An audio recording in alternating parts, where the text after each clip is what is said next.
Okay, good morning. Morning. This is the 226th meeting of the Audit Committee, Metropolitan St. Louis Sewer District. Can I get a roll call, please? Yes, the record will reflect that trustees Nicholas Wilson, Evans, Kistner, and Watson are all present, with trustee Watson online. Okay, can I get an approval of the committee meeting minutes, July the 30th, 2024? So move. Second. There are no comments by the chair. And if we can have Todd do his report this morning, please. Hey, good morning, everyone. Good morning. So if you go ahead and grab this presentation, we'll usually have to go with a report. Is this working? So this was a review of the cloud environment security. Let's try this, that's better, all right. This is a review of cloud environment security. It's actually two separate reports that were combined into one presentation. I do want to mention that Bill Gogol is here with me from Armanino. He and his team worked on this audit. So if there's any technical questions, I may defer to him. And Jason from IT Stockholm is up front. He may help answer questions as well. So as we often try to do with these IT audits, we want to communicate enough information to where we're able to get a solid overview of what we did and what the results were. But at the same time, we don't want to get overly technical and overwhelming with too much detail. So we're trying to find that balance, tell you what time it is without getting too much information about how the clock works. But if you have any questions, please speak up. Again, either myself or Bill or Jason will try to answer your question. If you move on to slide 3. As I did mention at I guess it would have been the July 2nd meeting, it was 2 months ago, when we did the service desk audit, the district is in the process of migrating many of its major systems to the cloud. Now, two of the larger environments that are part of this migration are Oracle Cloud Infrastructure, that's OCI, and Microsoft Azure. OCI supports our new financial system, Fusion, which was put online in March of 23. Now, at this point, Azure is really not being used for any major applications at this point. It will be later. But both environments are fairly new. They're still maturing. So it was good timing for this audit. So when we were doing our risk analysis, it was actually IT that came up with the idea for us to do this audit. So the credit goes to them for come up with this idea for doing this audit. I think it was a great idea. Move to slide 4. As to what cloud computing actually is. It's something I showed you at the July 2nd meeting, but I think it's worth going over again. Basically, cloud computing is the delivery of computing services over the internet, the cloud, so to speak. It's networking, databases, software, analytics, and so forth. And, excuse me. So we are moving more of we're migrating more of our systems to the cloud. It's just more efficient. You have better economies of scale. It's more cost efficient.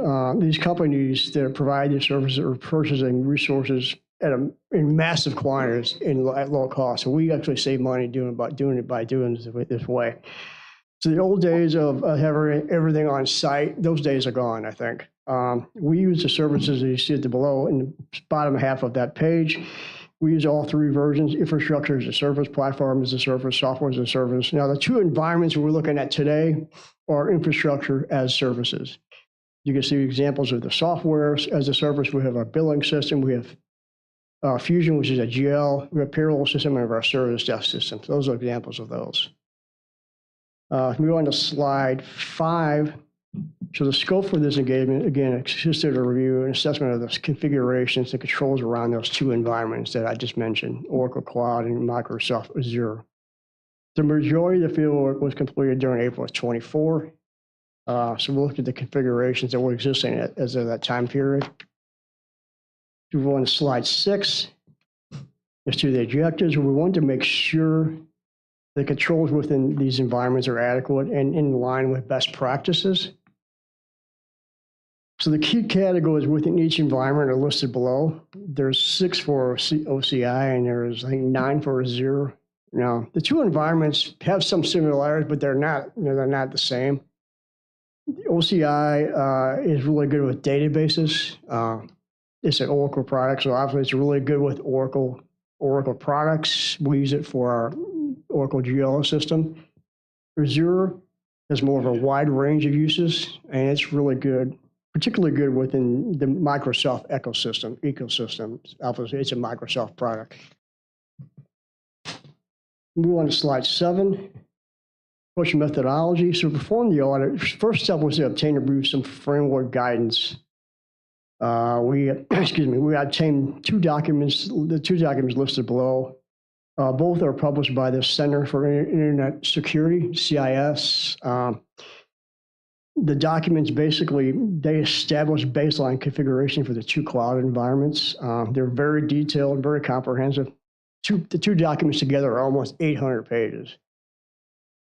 Once we did that, we had initial planning and walkthrough discussions with IT personnel to get a high level understanding of the configurations and controls in place. We discussed which personnel will handle these environments, the overall system structure, and so forth.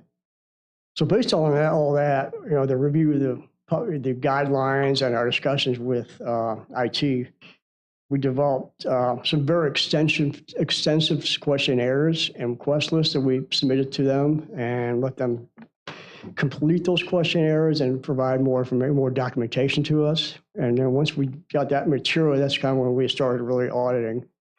We audited that material against the guidance in those two guideline books, and basically focusing on those areas that I mentioned on the previous page. If you go to page 8, you can see we focused on those categories that I mentioned already. So, and basically we matched up against the guidelines. Anything came out that ended up being a recommendation, so to speak. All right, slide 9. You can see what the 2 booklets look like, the guidance. Again, they're both from the CIS, or Center for Internet Security. Again, between the 2 of them, they're almost 800 pages. The Azure guidance is almost 600 pages. That one has the Zeros has a lot more capabilities, I think. Any questions? Move on to slide 10. As far as overall assessment, we had a satisfactory opinion. This went well. We do have 11 opportunities for improvement, which at first glance seems like a lot. But keep in mind, the best practice guidance is very extensive. There, again, it's almost 800 pages. The district has the majority of items in place.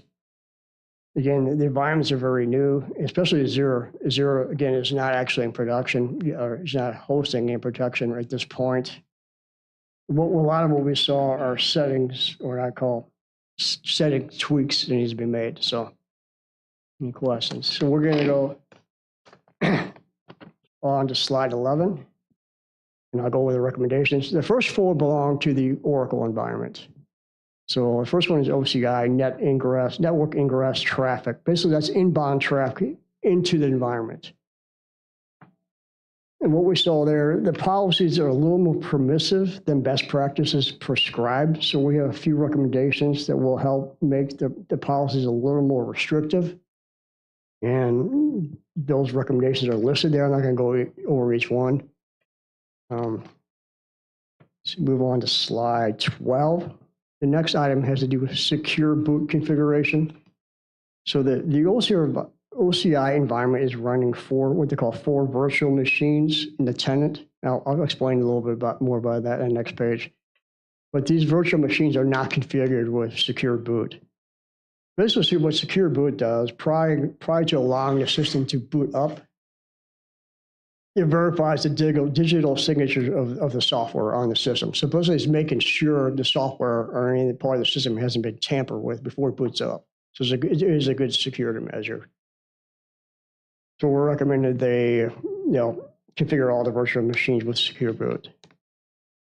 If you go to slide 13, I'll explain a little bit about what a virtual machine is. Basically, in computing, a virtual machine, as it sounds like, is the virtualization and emulation of a computer system. It's basically a computer file that typically we call it an image, but it behaves like an actual computer. In the cloud environment, they're known as instances. So the physical hardware running the VM is generally referred to as the host. The VM is referred to as the guest, so to speak. Now, this whole tenancy and tenant idea, basically a tenancy is a secure, isolated partition or section of that environment. That's where we administer our cloud resources. You can see the picture there. That actually has 4 VMs there, which is actually what we have in the Oracle Cloud. Now, that thing, hypervisor in the middle, is the software that physically allocates the physical resources to our VM. So basically, it's just think of it like a giant office building. We have offices within that office building. We're not the only tenant. There's other tenants in there. So we have our office space in the office building we can manage there. That's our tenancy, our tenant. Move on to slide 14. Next item is OCI, Rotational API Programming. That stands for Application Programming Interface Keys. So this interface is used by the administrators to manage OCI resources. So what we're talking about is the key that allows them to get to that interface, especially a password.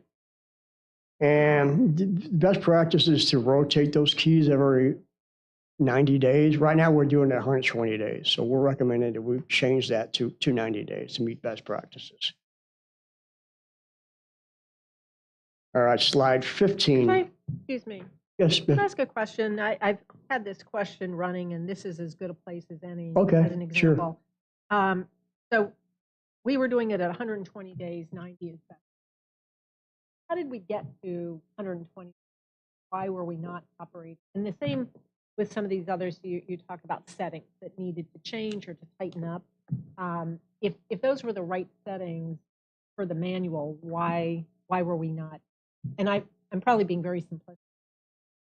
Okay. I'm sure there's a reason, but if you Probably going to let Jason answer that.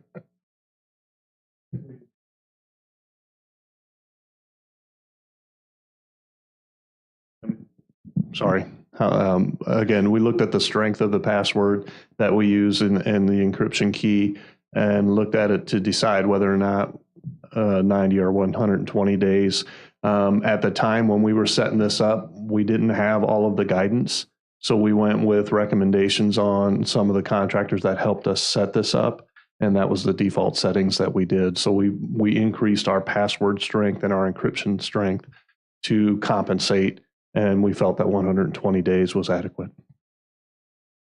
So using that as an example, are most of these at the time that we were set, it was according to the guidance, and now the guidance is? Yeah, I guess one thing I did mention, I should have, it's in the presentation, but I didn't say it. The guidance booklet, the Oracle one, was published in December of 23. So it's pretty recent. So they have probably changed their views on the guidance.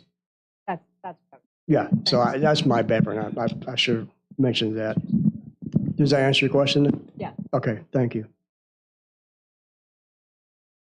All right, so we're on page 15. This is really similar to the last item. So this is rotation of database passwords. It's same idea. They're at 120 days for these, and we want them to move to 90 days per best practices. All right, I think that's the last of the Oracle recommendation. Now, the next 7 all belong to the Azure environment on slide 16.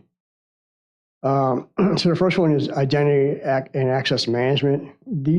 So these are basically system configuration of policies that are used to grant or control access to the system resources. So we identified some adjustments that need to be made to the configuration for these policies. There's a few of them there, but keep in mind, again, this whole section in the Azure guidance book is 90 pages. So of all that 90 pages, this is what we identified. Slide 17, storage accounts. Azure storage accounts provide a unique namespace to store and access Azure storage data objects. Again, we identified the configuration adjustments that should be made to the policy around this area. And this is similar to the last one. Just this whole area in the book is 50 pages. So this is the items that we came up with to further improve the configurations. Slide 18. This pertains to configurations for database services.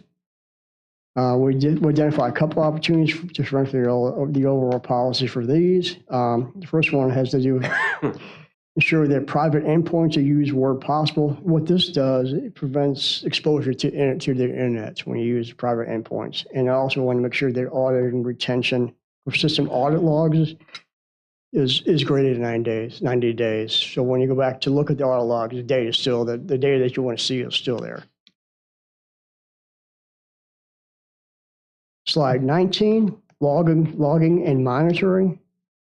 Currently, the district does not have any logging or monitoring policies in place for their zero environment, but you got to remember there are no major applications in the environment as yet. So they're not really running anything critical at this point.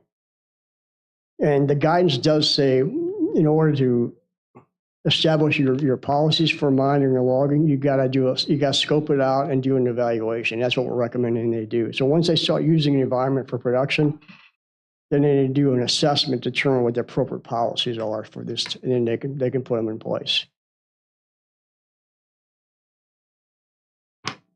You go on to slide 20, public IP addresses. So there are IP addresses within the tenancy.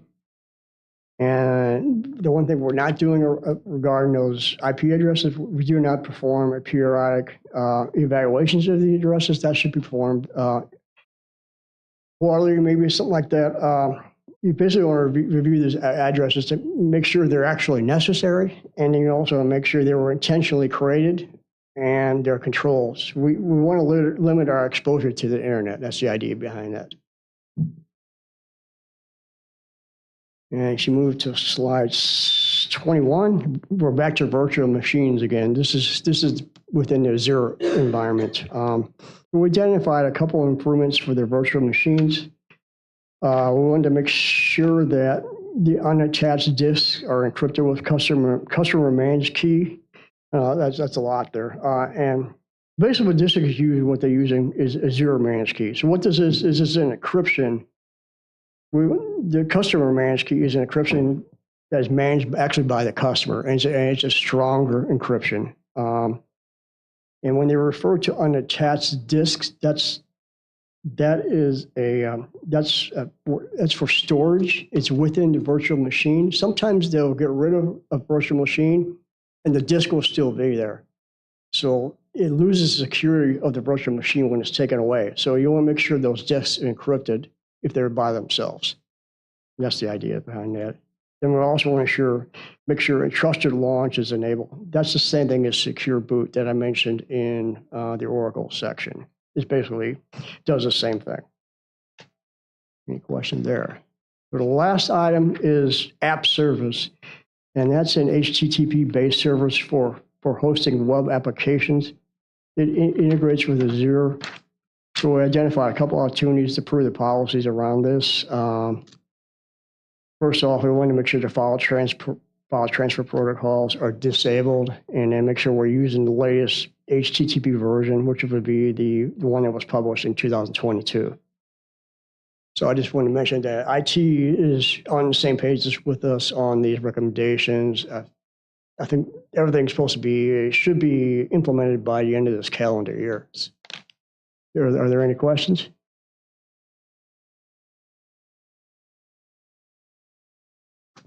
Well, I appreciate your time. Thank you very much. Well, thank you, Todd. Next meeting, tentative date, October 1st, 2024. Meeting adjourned. Can I get a motion? So moved. Second. Thank you. Meeting adjourned. Hey, guys, Okay, we will get, any of you guys looked into any, and it felt perfect. No. I have not. I'm gonna suggest you may want to look at it. I've had an experience over the last 6 weeks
Okay.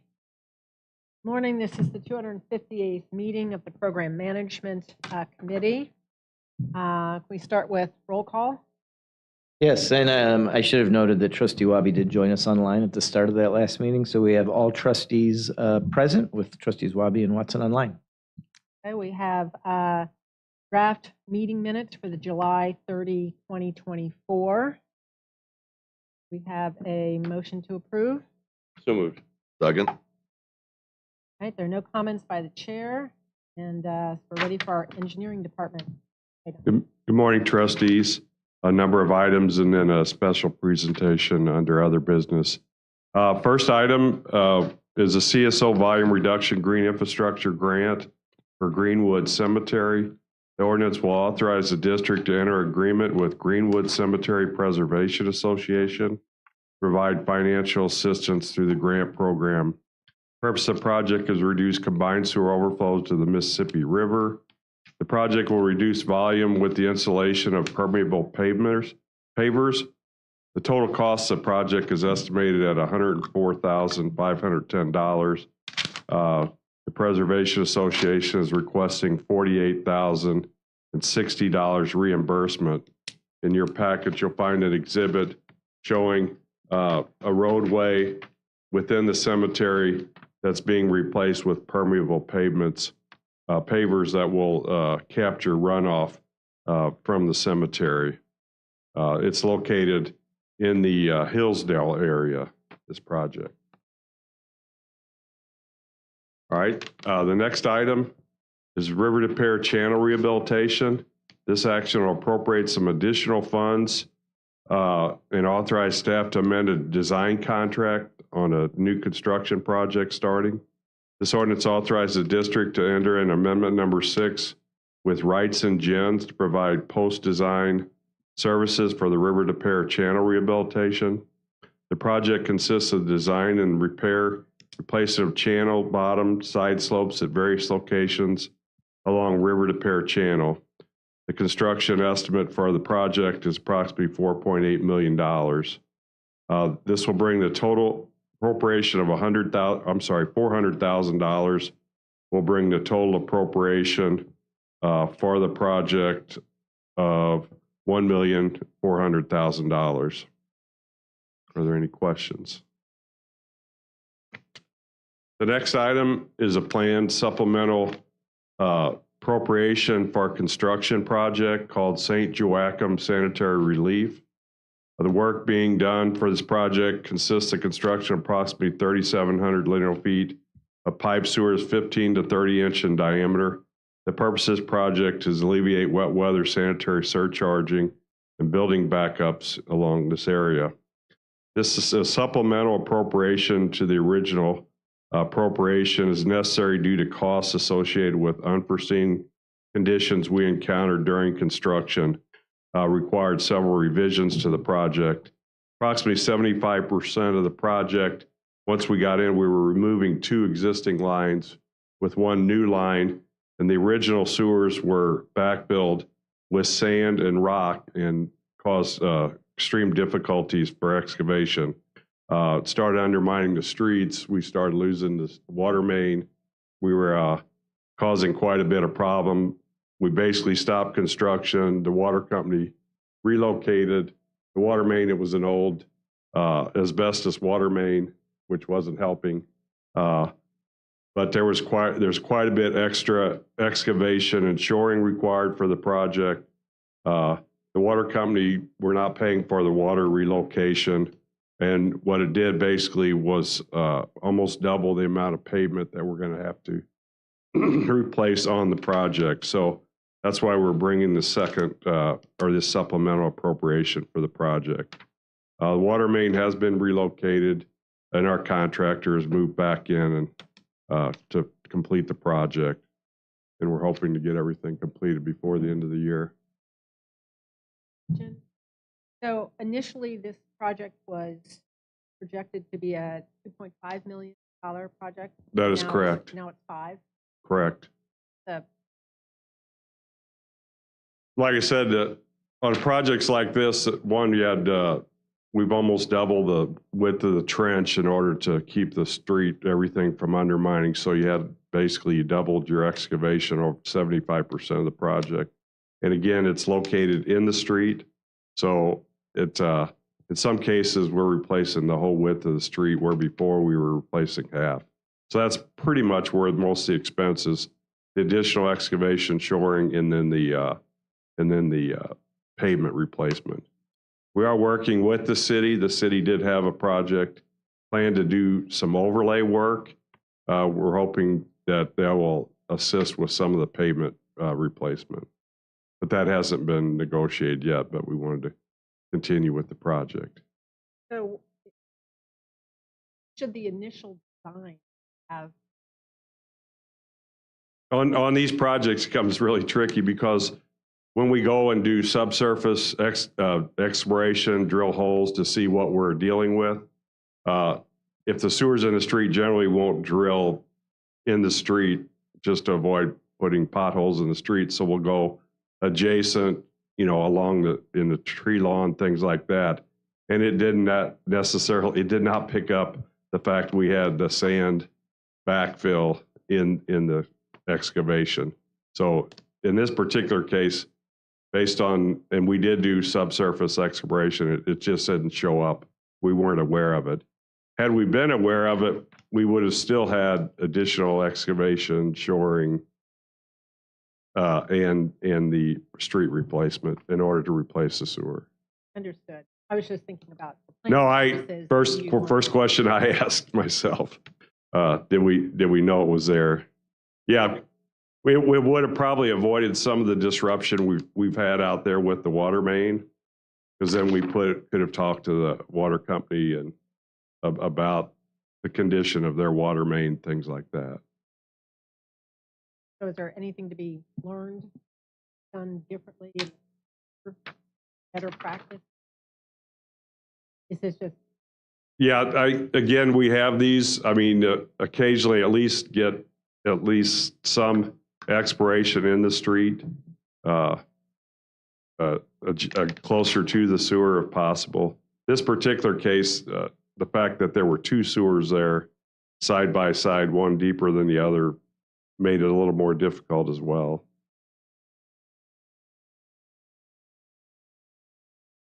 Any other questions? All right, the next 5 items are projects we bid this past month. The first one is Grand Glaze Wastewater Treatment Facility bank stabilization. This appropriates funds and authorizes staff to enter a construction contract. The work to be done consists of construction of approximately 300 feet of natural channel stabilization, 2,270 square feet of modular block wall and appurtenances. The purpose of the project is to construct bank stabilization along Grand Glaze Creek. We have a flood wall that protects the treatment plant, and there's some erosion endangering that wall, so we're going to be doing some bank stabilization. The district received 2 bids for this project. First, the low bid was from Fred M. Luth and Sons. The bid was below our design estimate, and our appropriation of $1.8 million is below the original budget for the project. Fred M. Luth is committed to just over 20% minority and women participation, which meets our 10% minority and 10% woman goal for the project. Next item is the Smith Creek Ladue Road Sanitary Relief Project. This action appropriates funds and authorizes staff to enter a construction contract. The work to be done consists of construction of approximately 5,300 lineal feet of pipe sewers, 8 to 15-inch in diameter. The purpose of the project is to reduce building backups and relieve overcharged sanitary sewers. We received 6 bids for this project. Low bid was from Gershenson Construction.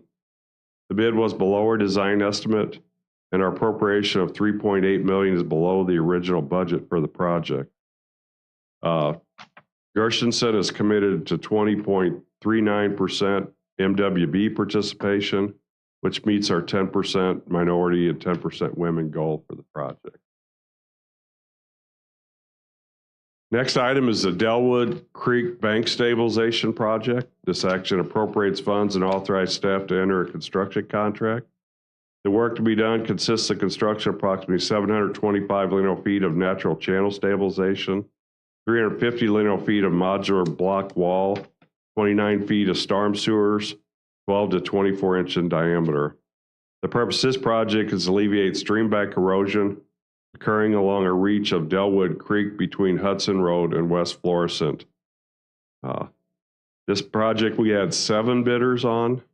The low bid was from Kelp Contracting. The bid was below our design estimate, and our appropriation of $1,150,000 is slightly above the original budget for the project. This additional above the original budget was based on some added excavation and a little bit more rock stabilization than was planned during the budgeting process. This project and the next 2 projects are projects that we're completing. We'll get reimbursement on this project of close to 89% of the construction cost through the ARPA grant program administered by Missouri Department of Natural Resources. Kelp also on this one, Kelp is committed to just under 24% minority and women participation on this project. Next project is a Maline Creek Bank Stabilization. Appropriates funds and authorizes staff to enter a construction contract. The work consists of the construction of approximately 1,450 feet bank stabilization, 155 feet of modular block retaining wall, and approximately 85 lineal feet of 18-inch storm sewers. The purpose of the project is to address current and future erosion concerns along the bank of Maline Creek between Florissant Road and St. Louis Place. The district received 4 bidders on this particular project. The low bid was from Waymar Farms. The bid was below our design estimate, and our appropriation of $1,550,000 is below the original budget.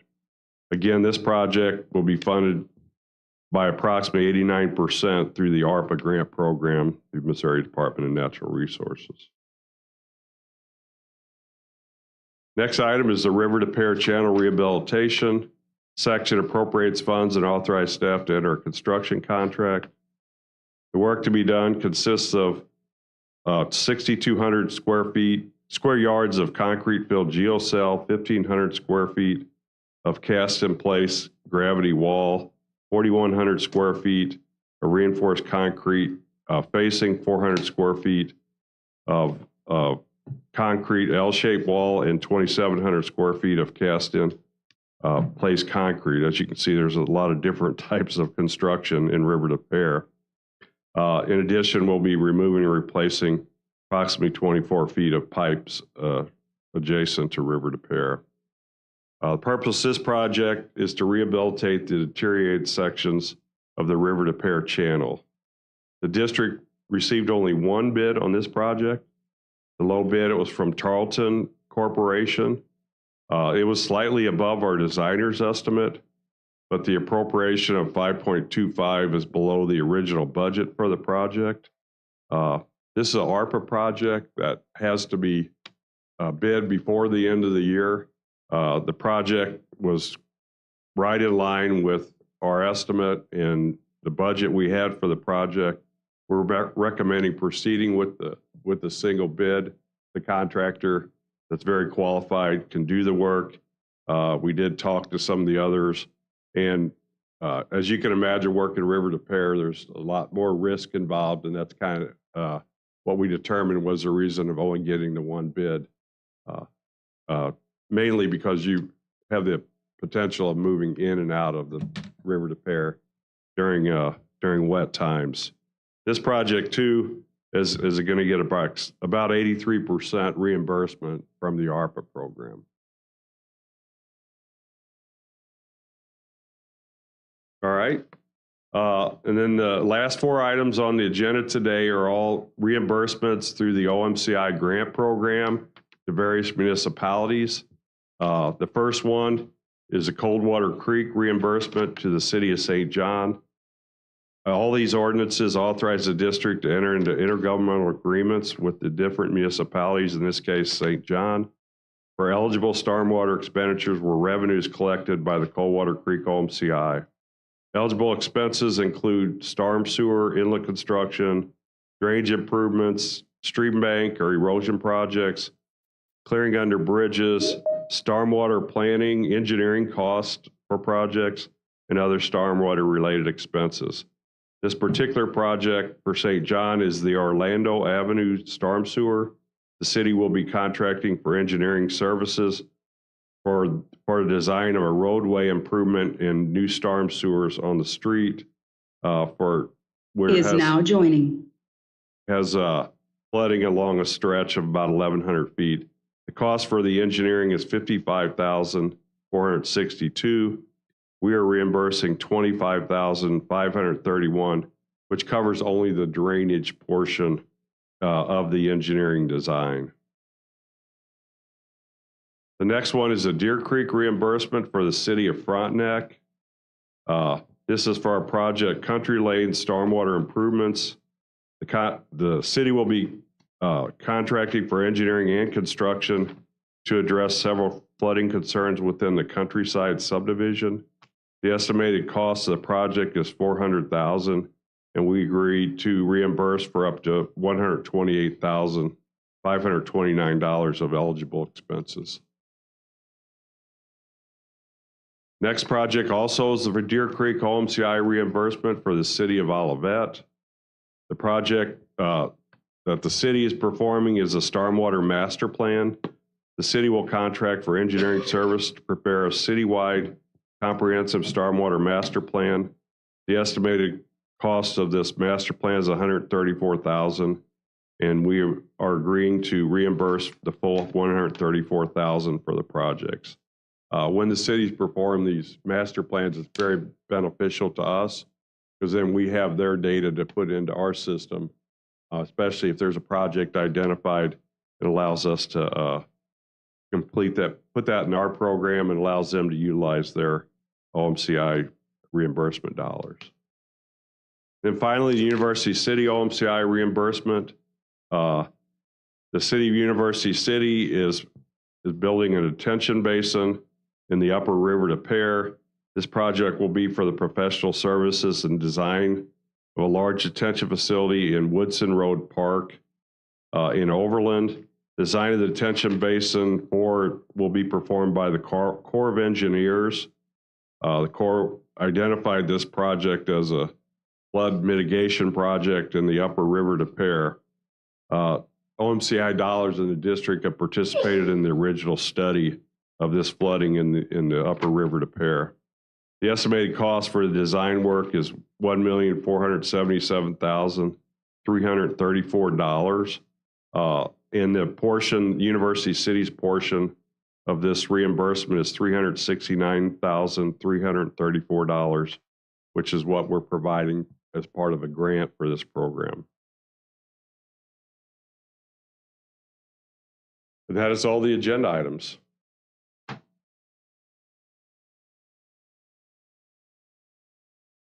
There other business? Yes, there is. In your packet, you'll find a map like this. And then there's 4 other handouts that describe 4 major design and construction projects that we have planned for the next 16 to 20 years. Last year when we were discussing the incinerator project, and particularly the size, which was getting close to $1 billion, the board requested that we kind of keep them informed of the activity of other major projects coming our way. So we've identified 4 major programs that are coming our way over the next 16 to 20 years. So find my notes here. So my plan is, and I came last year about this time when we first put these packets together, and then during the budget time, so a couple times a year, I'll just cover these 4 projects, provide updates to these documents, update the map. The map shows all of our major projects, even projects we've completed or that are under construction right now. And we've darkened in the map to show what's been completed. And then there's like an orange outline of projects are currently in construction. And the remaining ones are the projects that we have forthcoming that I'll be talking about today. So again, the goal is to keep the board apprised of these projects and any significant changes from year to year. The majorities are going to be constructed over the next 14 to 16 years of the program. The major projects, if you want to follow along, I think I have them in the order. The Lower River to Pear Tunnel Project, the Upper River to Pear Tunnel Project, the Wastewater Treatment Plant Removal Projects, and the SSO storage projects at various locations. All these projects have some planning work or design work that's completed. 3 of the projects are required by consent decree. The remaining project, which is the wastewater treatment plant nutrient removal, is required as part of our permits at our wastewater treatment plants. Again, the specific details and the overall scope, anticipated costs are provided on each project sheet. I wasn't planning on going into the details of those today. I did want to talk about several projects and their status. Last month, if you recall, I brought the introduction and appropriation for design services for 2 of the tunneling projects that is being performed by Jacobs Engineering. So those will have appropriations for Jacobs each year until even during construction for those projects. We're finalizing design and beginning easement acquisitions on the Lower Middle River to Pear project that I provided you a document on. Construction scheduled to begin in that about 3 years from now. Right now we're in easement acquisition. The majority of it runs along River to Pear, the 9-mile tunnel, 30 foot in diameter, mostly within the channel, but we do go out and we are acquiring locations for shafts and getting easements for that. Those dollars were appropriated during the last rate cycle. The Upper River to Pear, I did bring an appropriation on that earlier this fiscal year, and that was for property acquisition, where we identify properties for that project, which is currently in the planning design phase, where we're actually siting locations for shafts for that project. The bulk of it is up in Upper River to Pear in University City. So we've had some preliminary meetings with the city, trying to coordinate with them where these construction locations would be. Again, another large tunnel project. The next project, the wastewater treatment plant nutrient, has 2 phases. One of those phases is happening within this 4-year rate cycle we're currently in. And the second one will happen in the late 2030s. Later, either next month or in November, I'll be requesting design services for the phosphorus removal project at 3 of our wastewater treatment plants. We are in the selection process for that consultant right now, and construction is scheduled to begin in fiscal year 2027. Then finally, the SSO storage projects consist of 3 storage facilities to capture sanitary sewer overflows, provide some capacity in the Upper River to Pear watershed, and then there are 2 watersheds in the Lower River to Pear that drain to the combined system. We're providing some storage in those areas. The 2 in the Lower River to Pear are later in the program in the 2030s, but we do have 1 storage facility in Pagedale, the Upper River to Pear, that we are currently selecting a design builder on. So later this fiscal year, probably early next calendar year, we'll be bringing that contract and appropriation to the board for approval, and that will be constructed, in the next 2 to 3 years. And again, the other 2 storage facilities are scheduled for in the early 2030s. Again, the individual sheets provide more specifics. You take them home and you look at them, you have a question, just reach out to me and I'll get you an answer. Or if you want more information at a future committee meeting or board meeting, just let me know. As far as the other large project, which is currently under construction, the incinerator project, we'll be getting an annual appropriation for that project in December.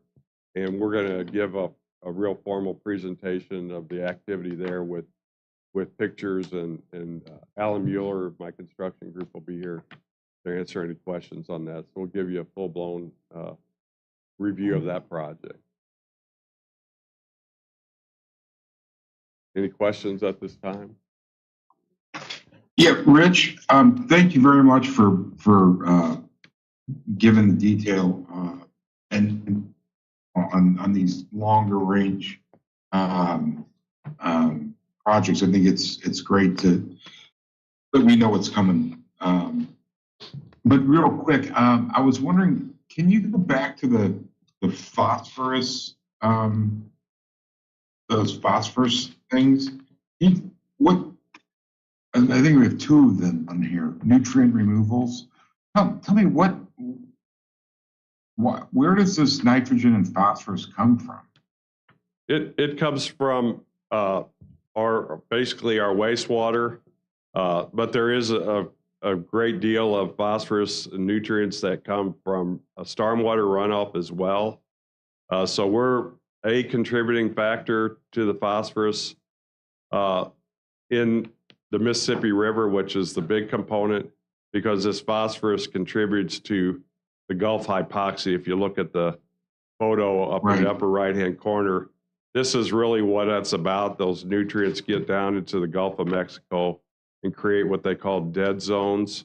So the EPA, basically, they have a they are able to regulate wastewater treatment facilities. So that's they're going us. But at the same time, there's regional efforts, particularly in the upper Mississippi River Valley, to address the nutrient runoff, both from agriculture, which is probably where the bulk of it is, but they have the ability to regulate us and not as much the agricultural world.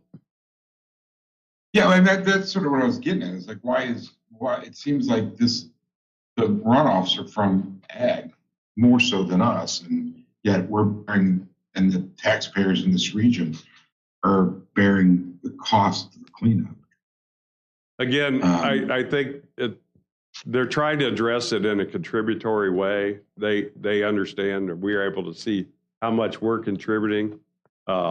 And like I said, they have the ability to regulate us. MSD, pretty much isn't the only one, but this is something that we've known about since, around the early 2000s. Our original nutrient study was done around 2011, I believe, that identified this, and now it's just coming to fruition in our permits. We were able to negotiate to address them separately. Originally was ammonia.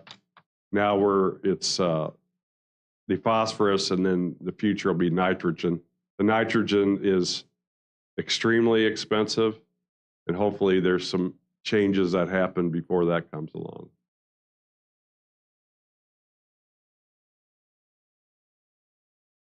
Thanks, Rich. Yeah, any further, if you read up something, you have a question. I'm not the expert here, but I can definitely get you an answer on it. Jay Hoskins, my assistant director over environmental compliance, has been really active with the state of Missouri addressing some of these nutrient regulations.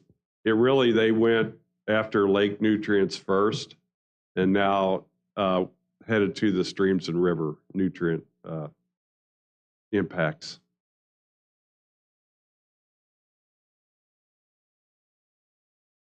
That is all I have.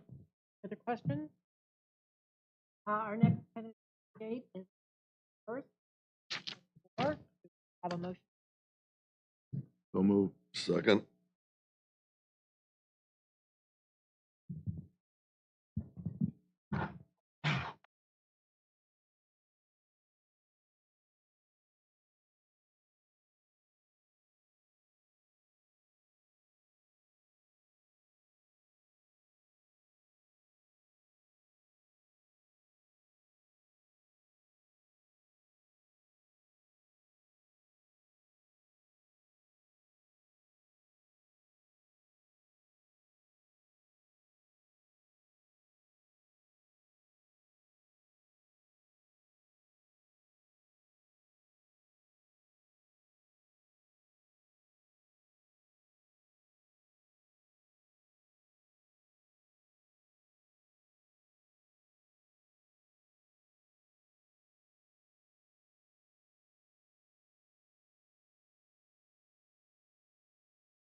Evans, we're ready when you are.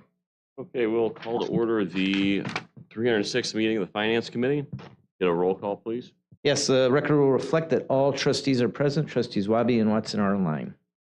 Making a motion to approve the minutes of the prior meeting. So move.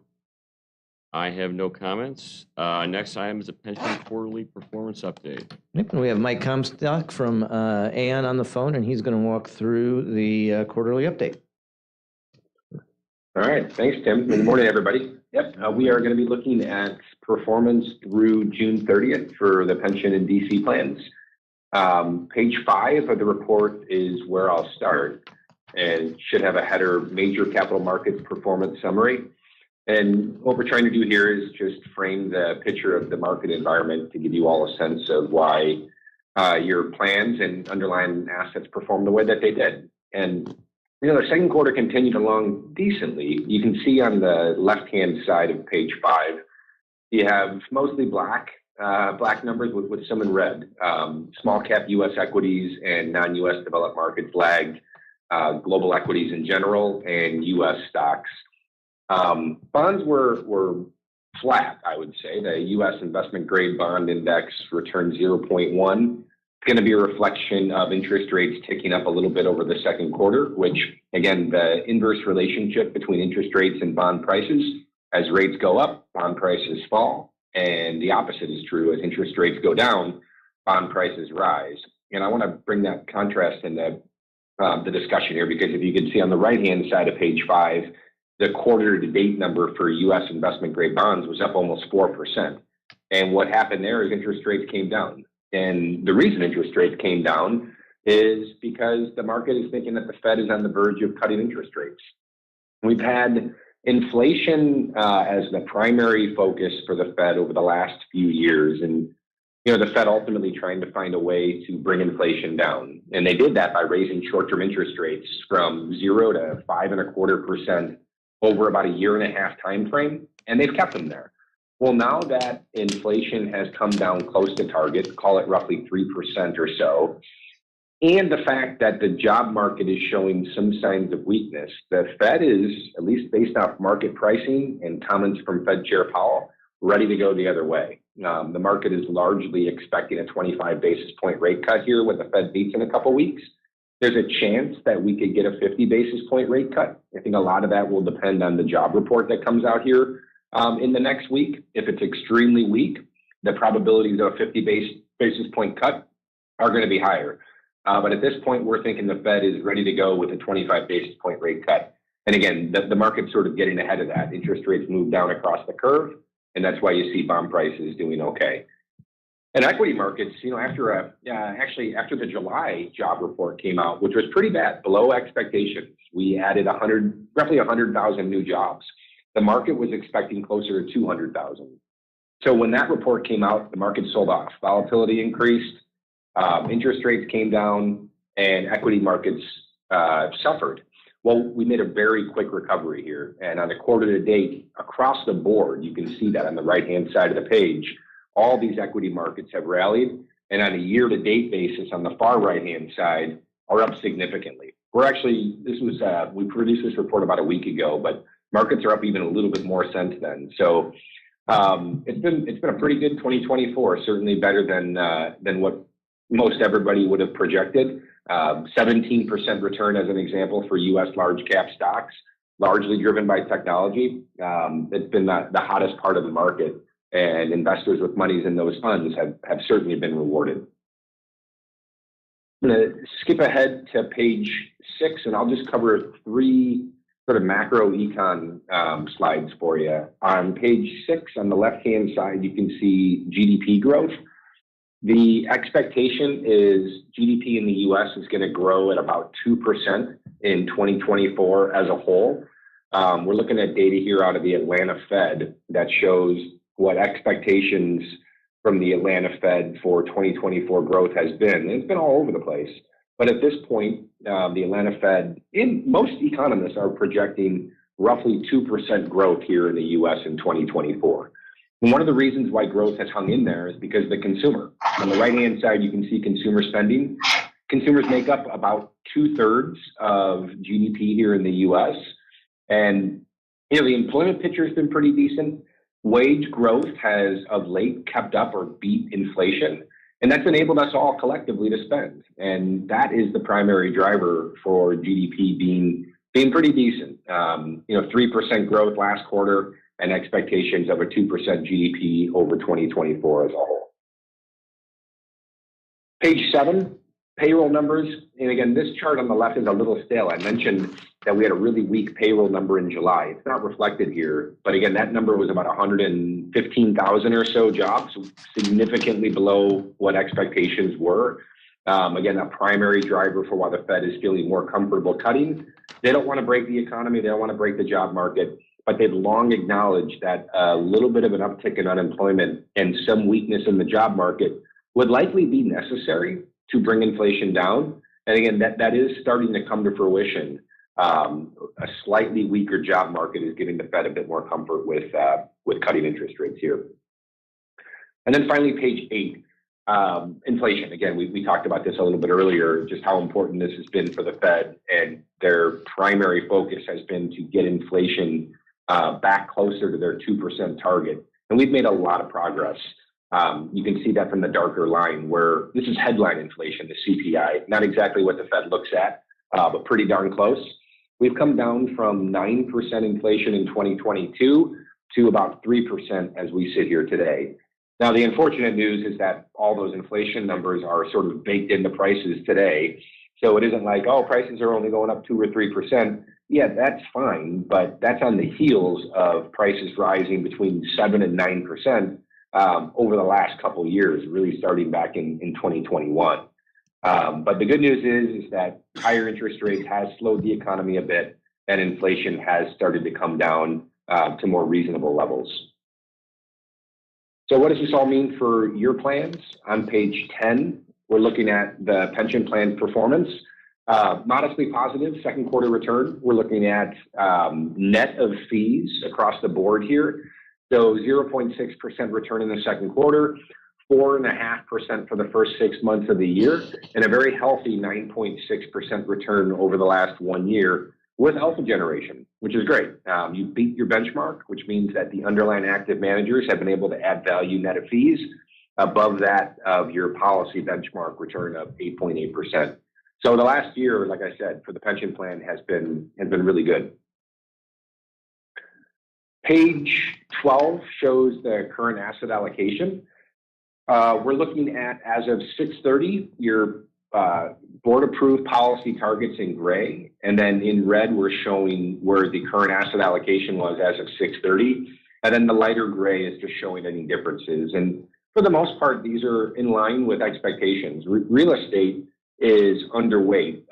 You're in the redemption queue. You're bringing that exposure down. The policy target is still 12%. We've talked a lot about how important an asset liability study would be for your pension plan to reaffirm whether the current asset allocation is appropriate given the current plan circumstances and the liability structure. So again, that is something that we would expect you all to commence here in the second half of 2024, if not very early in 2025, just to reaffirm these policy targets and see if any changes are warranted. On page 13, we start to detail some of the kind of under the hood of the pension plan. You can start to see the underlying asset class performance. You can see the underlying managers within each asset class's performance. And again, we're showing net of fee data here. The returns are shown first, and then in parentheses, we're showing how that particular asset class or investment strategy compares relative to peers that play in the same space. So as an example, your total large cap equity in the second quarter had a return of 3.6%, and that ranked in the 21st percentile of peers' large cap equity portfolios. Same thing for the Kennedy mid cap value as an example. Poor performance here in the quarter, negative 9.1%, one of the worst performing managers in the mid cap value space. Now, longer term, you can see some better performance.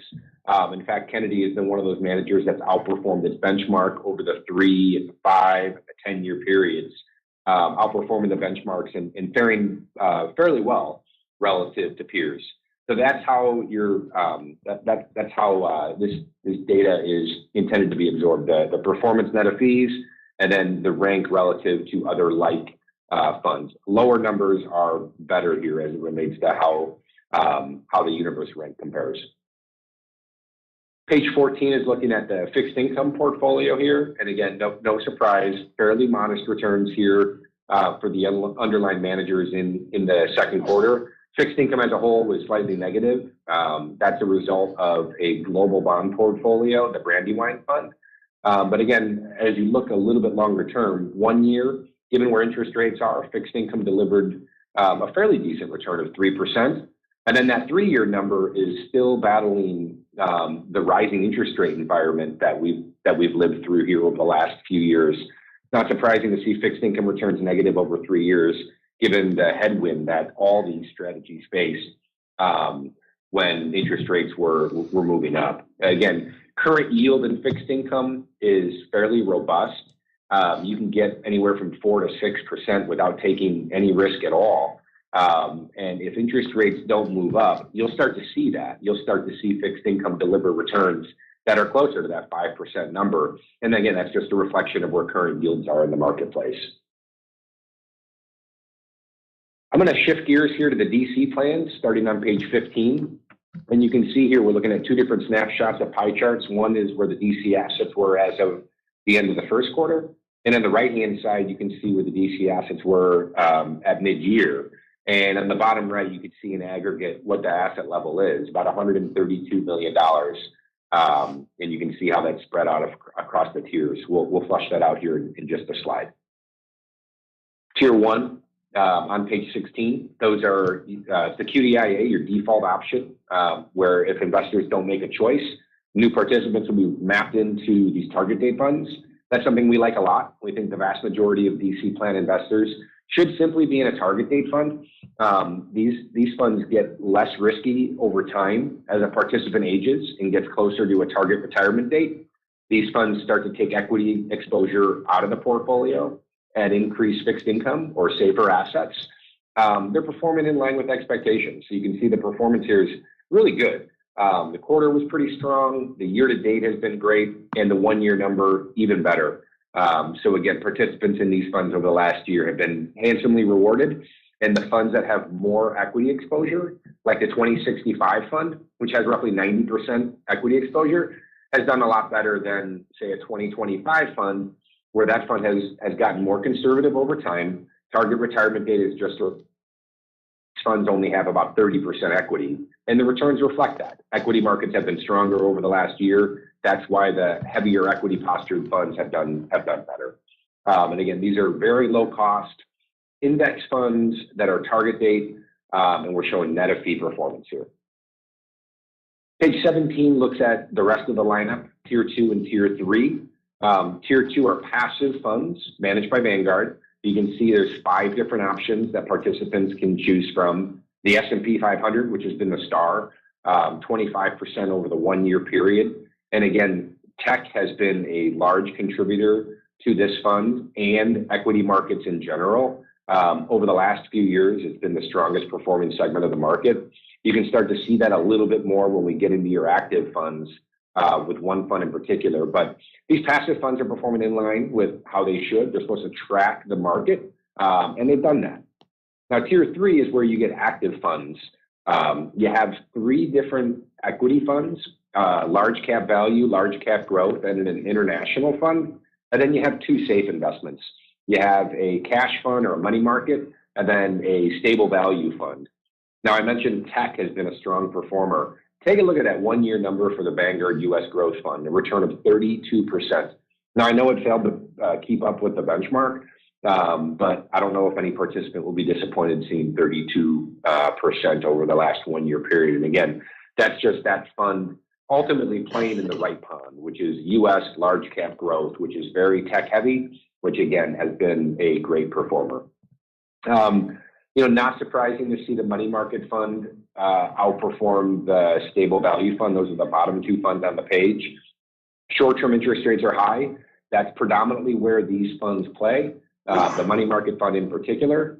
The stable value fund has the ability to invest a little bit longer in duration, But the way that this fund works, the stable value fund, is it takes a little bit of time for higher interest rates to feed through. It actually takes really a couple of years for the higher interest rates to be filtered into the crediting rate or the returns that you see on this page, the return that ultimately your participants are getting. Longer term, we would expect stable value to outperform. But again, given how quickly short-term interest rates moved up and kind of where they currently sit, it isn't surprising to see the money market fund outperforming. That is something, like I said, we would expect to see that flip over time as we sort of move longer into this higher interest rate world. Page 18, I want to show fees here for all the plans. We're looking at fees as of 6/30. So the fund lineup on the left-hand side for the pension, the market value, and then the fund expense ratio and what that equates to into dollars. But then we show institutional peer comparisons. So we looked at peer comparisons from a performance standpoint. It's good fiduciary practice to ensure that fees are reasonable for the funds that you're investing in for both the pension and the DC plan. And if you just look sort of in the middle of the page, the fund expense ratio in percentage terms relative to the universe median in percentage terms, you can see that the fees are in line with what we see for high quality institutional funds, and in many cases are lower. We do the same thing on page 19 for the DC plan. Fees are lower here, which, you know, again, you probably feel comfortable with that. If you're thinking about where lawsuits could come from a fee standpoint, DC plans is largely the type of funds that are targeted. And you can see here, your fees are very low. Vanguard's a low cost provider, so you could expect low fees. And again, the target date funds at 8 basis points, that's great, lower than the universe median, call it of 13 basis points or so. And then the index funds, anywhere from 3.5 basis points to 6 basis points, are all very low. And your active funds are, you know, I would say these are extremely low relative to other actively managed funds that exist out there for you to ultimately choose from. Vanguard keeps costs down, and you can see that reflected in these numbers here. Anywhere from, you can see 26 basis points for the Windsor 2, 28 for that U.S. growth tech-heavy fund, and 32 for that international active fund. And what those universe comparisons are, you're less than half the universe median fee for your actively managed funds in your DC plan. So not only can I say that fees are reasonable for your DC plan, but I would say that they're very competitive. I'm going to stop there. That was a lot. We covered the market. We looked at some drivers of market activity, and then we looked at performance for your pension plan and your DC plans. And things look pretty good here at this standpoint. Again, like I said, the one thing I think needs to be done is an asset liability study for the pension plan to sort of reaffirm what the appropriate policy targets are going forward. Other than that, I would say things are in good shape. I'll stop there, Tim, if there's any questions from you or anyone else. All right, does anybody have any questions for Mike? Looks like you explained it very well, Mike. Thanks so much for your time this morning. No, my pleasure, Tim. And good morning, and have a good rest of the meeting, everybody. Thank you. Have a good day, Mike. Thanks, Tim. Are there plans at asset? Yes, we're going to talk about that a little bit later this meeting. All right. Is now exiting. All right, if it's all right, we just continue. Marion's up next. Sounds good. Good morning, trustees. As part of the district's annual budgeting process, in June, the trustees set or approved our preliminary tax rates. The accounting staff from that time period right up until the second or third week of September, we receive updates from the assessor's offices. And so we're required to calculate final tax rates, which are due to be submitted by October the 1st. So in September, typically around the last week of September, we hold a special board meeting so that our final tax rates can be considered. That meeting normally takes about 10 minutes, and it's held virtually. Although it's not required, we have in the past had one trustee that's been present. So Wendy will be contacting each of the trustees to get a date and time that you may be available during that last week of September. Again, the meeting typically takes about 10 minutes for us to conduct our business. I would ask that once you give Wendy that date and time that you're available and we set that meeting, if your schedule changes, please let Wendy know because we have to have a quorum and those deadlines are firm. So if for some reason you're not going to be able to make it after we've set that date, please let us know so that we can make sure we have a quorum present. So thank you for your time. That's all that I have. Okay, any questions for Marion? Or if not, I'm going to move on, and we've got two loans to talk about today, two state revolving loan funds. So it's been almost a year, I think, since we borrowed. So this is my favorite thing to talk about. Stephanie, can we go to the next slide? I know most of you have been through the state revolving loan presentation before. Trustee Kistner, I think this is new for you, at least with us. So I want to give you just a little bit of background on the fund. So this is a state program run by the Department of Natural Resources. They have a clean water state revolving fund. And so what revolving implies is that the monies that go back into the fund through principal and interest payments and can get lent out to other parties. They also do receive some federal capitalization, and they can fund the program themselves by issuing bonds. So this is a large fund. They usually put out a few $100 million a year to municipalities and public sewer districts or water districts that are looking to improve infrastructure. So generally, these loans are at a strongly subsidized rate, 30% of market rate. That's a 70% subsidy. That's pretty strong. Standard term is 20 years. So there's generally a big savings for using these funds because our normal bonds are at a higher interest rate and 30-year bonds. So you're paying interest for longer. Generally, over the 20 years of these bonds, you've got about the same annual interest payment, but you're not paying for 10 years at the end. So that's usually where the biggest savings are. Recently, the state allowed 30-year loans on a case-by-case basis, and we actually got the first 30-year loan last year in the $260 million first phase of funding for the fluidized bed incinerator project. They do tack on about a 0.5% annual loan admin fee, but the rate is still significantly lower than going to capital markets. And then the process is pretty involved. Engineering does a lot of this work up front. They've got to submit plans, specifications, permit applications. There's environmental reviews, and so there's a whole long process before the state even agrees to fund the project, and then it goes through another review process and prioritization, and eventually, hopefully, is put on what's called the intended use plan and can be funded.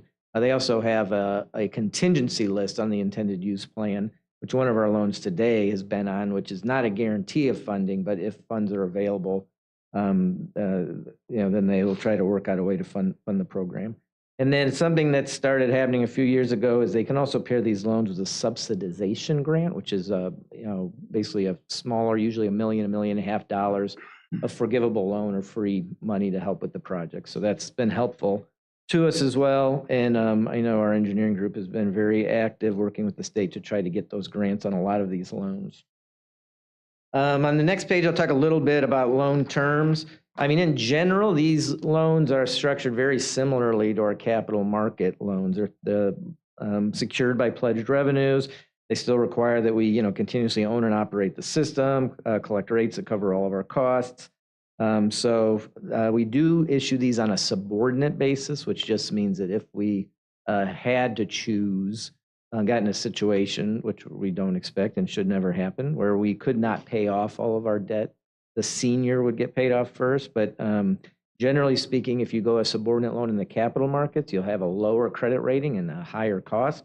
That's not the case with the state revolving loan funds. So by issuing these subordinate loans, we do not get penalized from a cost basis. And then also it helps us preserve some debt capacity because we have lower coverage needs to maintain our credit ratings on subordinate loans. And so that lets us have lower rates to the ratepayers because we don't have to cover the interest costs by as much. But basically, most of the terms in this loan are the same as you'd see in a capital markets loan. And so these haven't changed a whole lot over time. The state sets a mandatory sinking fund schedule. They like principal payments to start as soon as the project is largely completed. Prepayments are optional to written consent of the state. We don't have to wait for a call date or anything like that. Although again, like low-cost loans, we wouldn't expect to pay these off early, not anytime soon. So we're talking about two projects today on the next page. We have the public I&I reduction phase 9. We come to you every year or two with one of these public I&I reductions. Generally, these are to do cured in place piping to rehabilitate sewer pipes. So instead of digging them up and replacing them, there is a way to line the pipes and kind of, it seals the cracks and it kind of makes it new, less intrusive, less expensive. And so generally these are anywhere from, around $10 to $15 million loans that we're doing every couple of years. And then the big loan we want to talk about today is the rest of the fluidized bed incinerator funding. So this was a $900 million project, remember? We secured a $260 million SRF loan last year. On the next page, I'll talk a little bit about the financial terms of these loans. And I should point out also, I have Jason Terry from Gilmore and Bell, our bond counsel.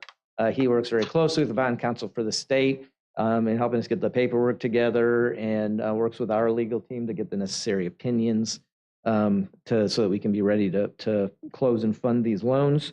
The 2024B, which is the I&I project, the smaller one, will be a $13 million loan. There will be a $1 million grant, so $14 million of total funding. This is our standard 20-year loan. Right now, we've modeled this at a 1.5% interest rate with the 50 basis point admin fees, about 2% all-in cost.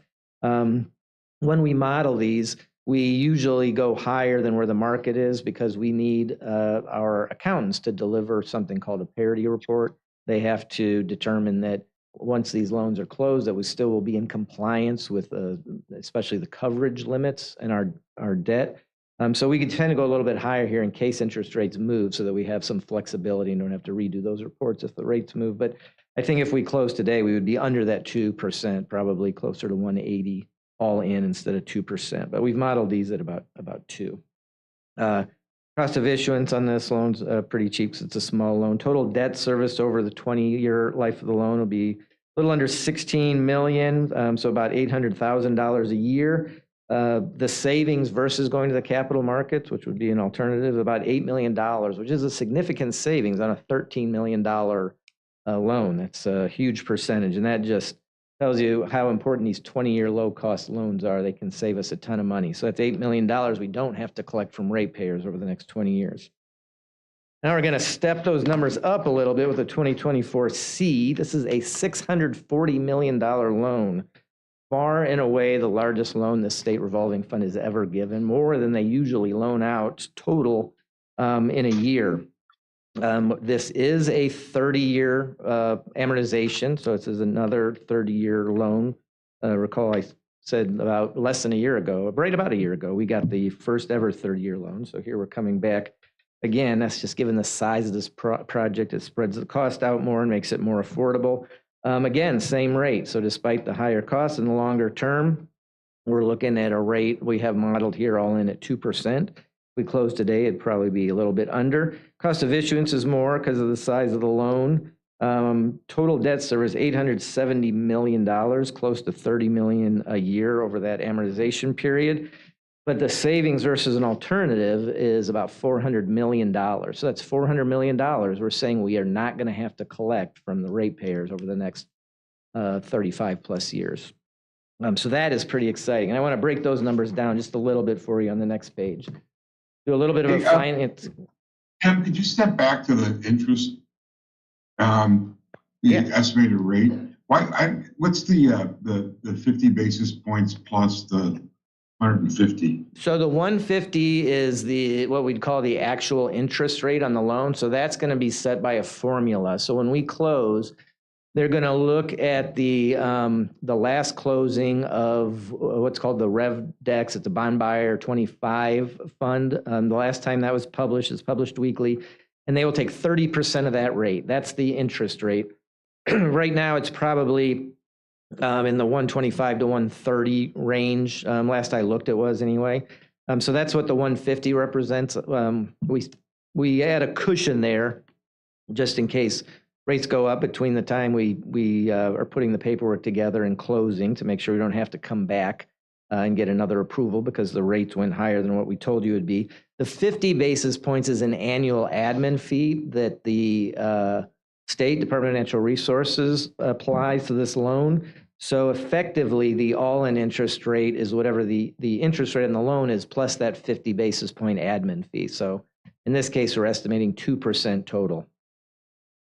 And does that admin fees, is that throughout the amortization? It or is. does it? Yes. Does it? It is. burn So off? it really does serve like a part of the interest rate. Okay. Cool. Thank you. You're welcome.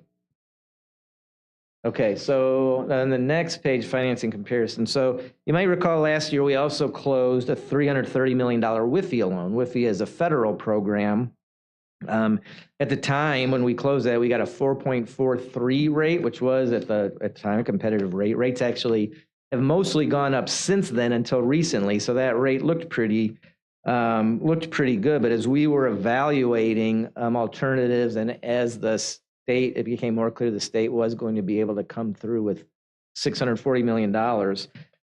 It became clear that the best course of action is to actually get the whole 640 from the state and cancel this WIFIA loan.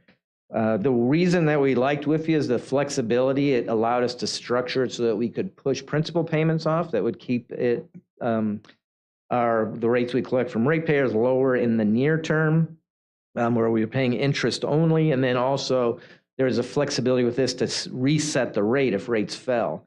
Rates today are lower than the 443, so we could, for example, reset, as of last week, it was maybe 408. It's probably a little bit higher now, but just for illustration purposes, we could set this rate closer to 4 if we wanted to, but still, even with that, we're looking at about, just for this $330 million, about $743 million of total debt service, that's principal and interest, over, this is about 38 years. This is a 35-year loan.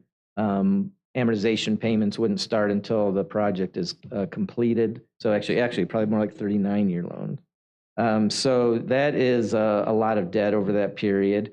The assumption previously is that we'd go to the capital markets for the other 310 that we needed to pair with this 330.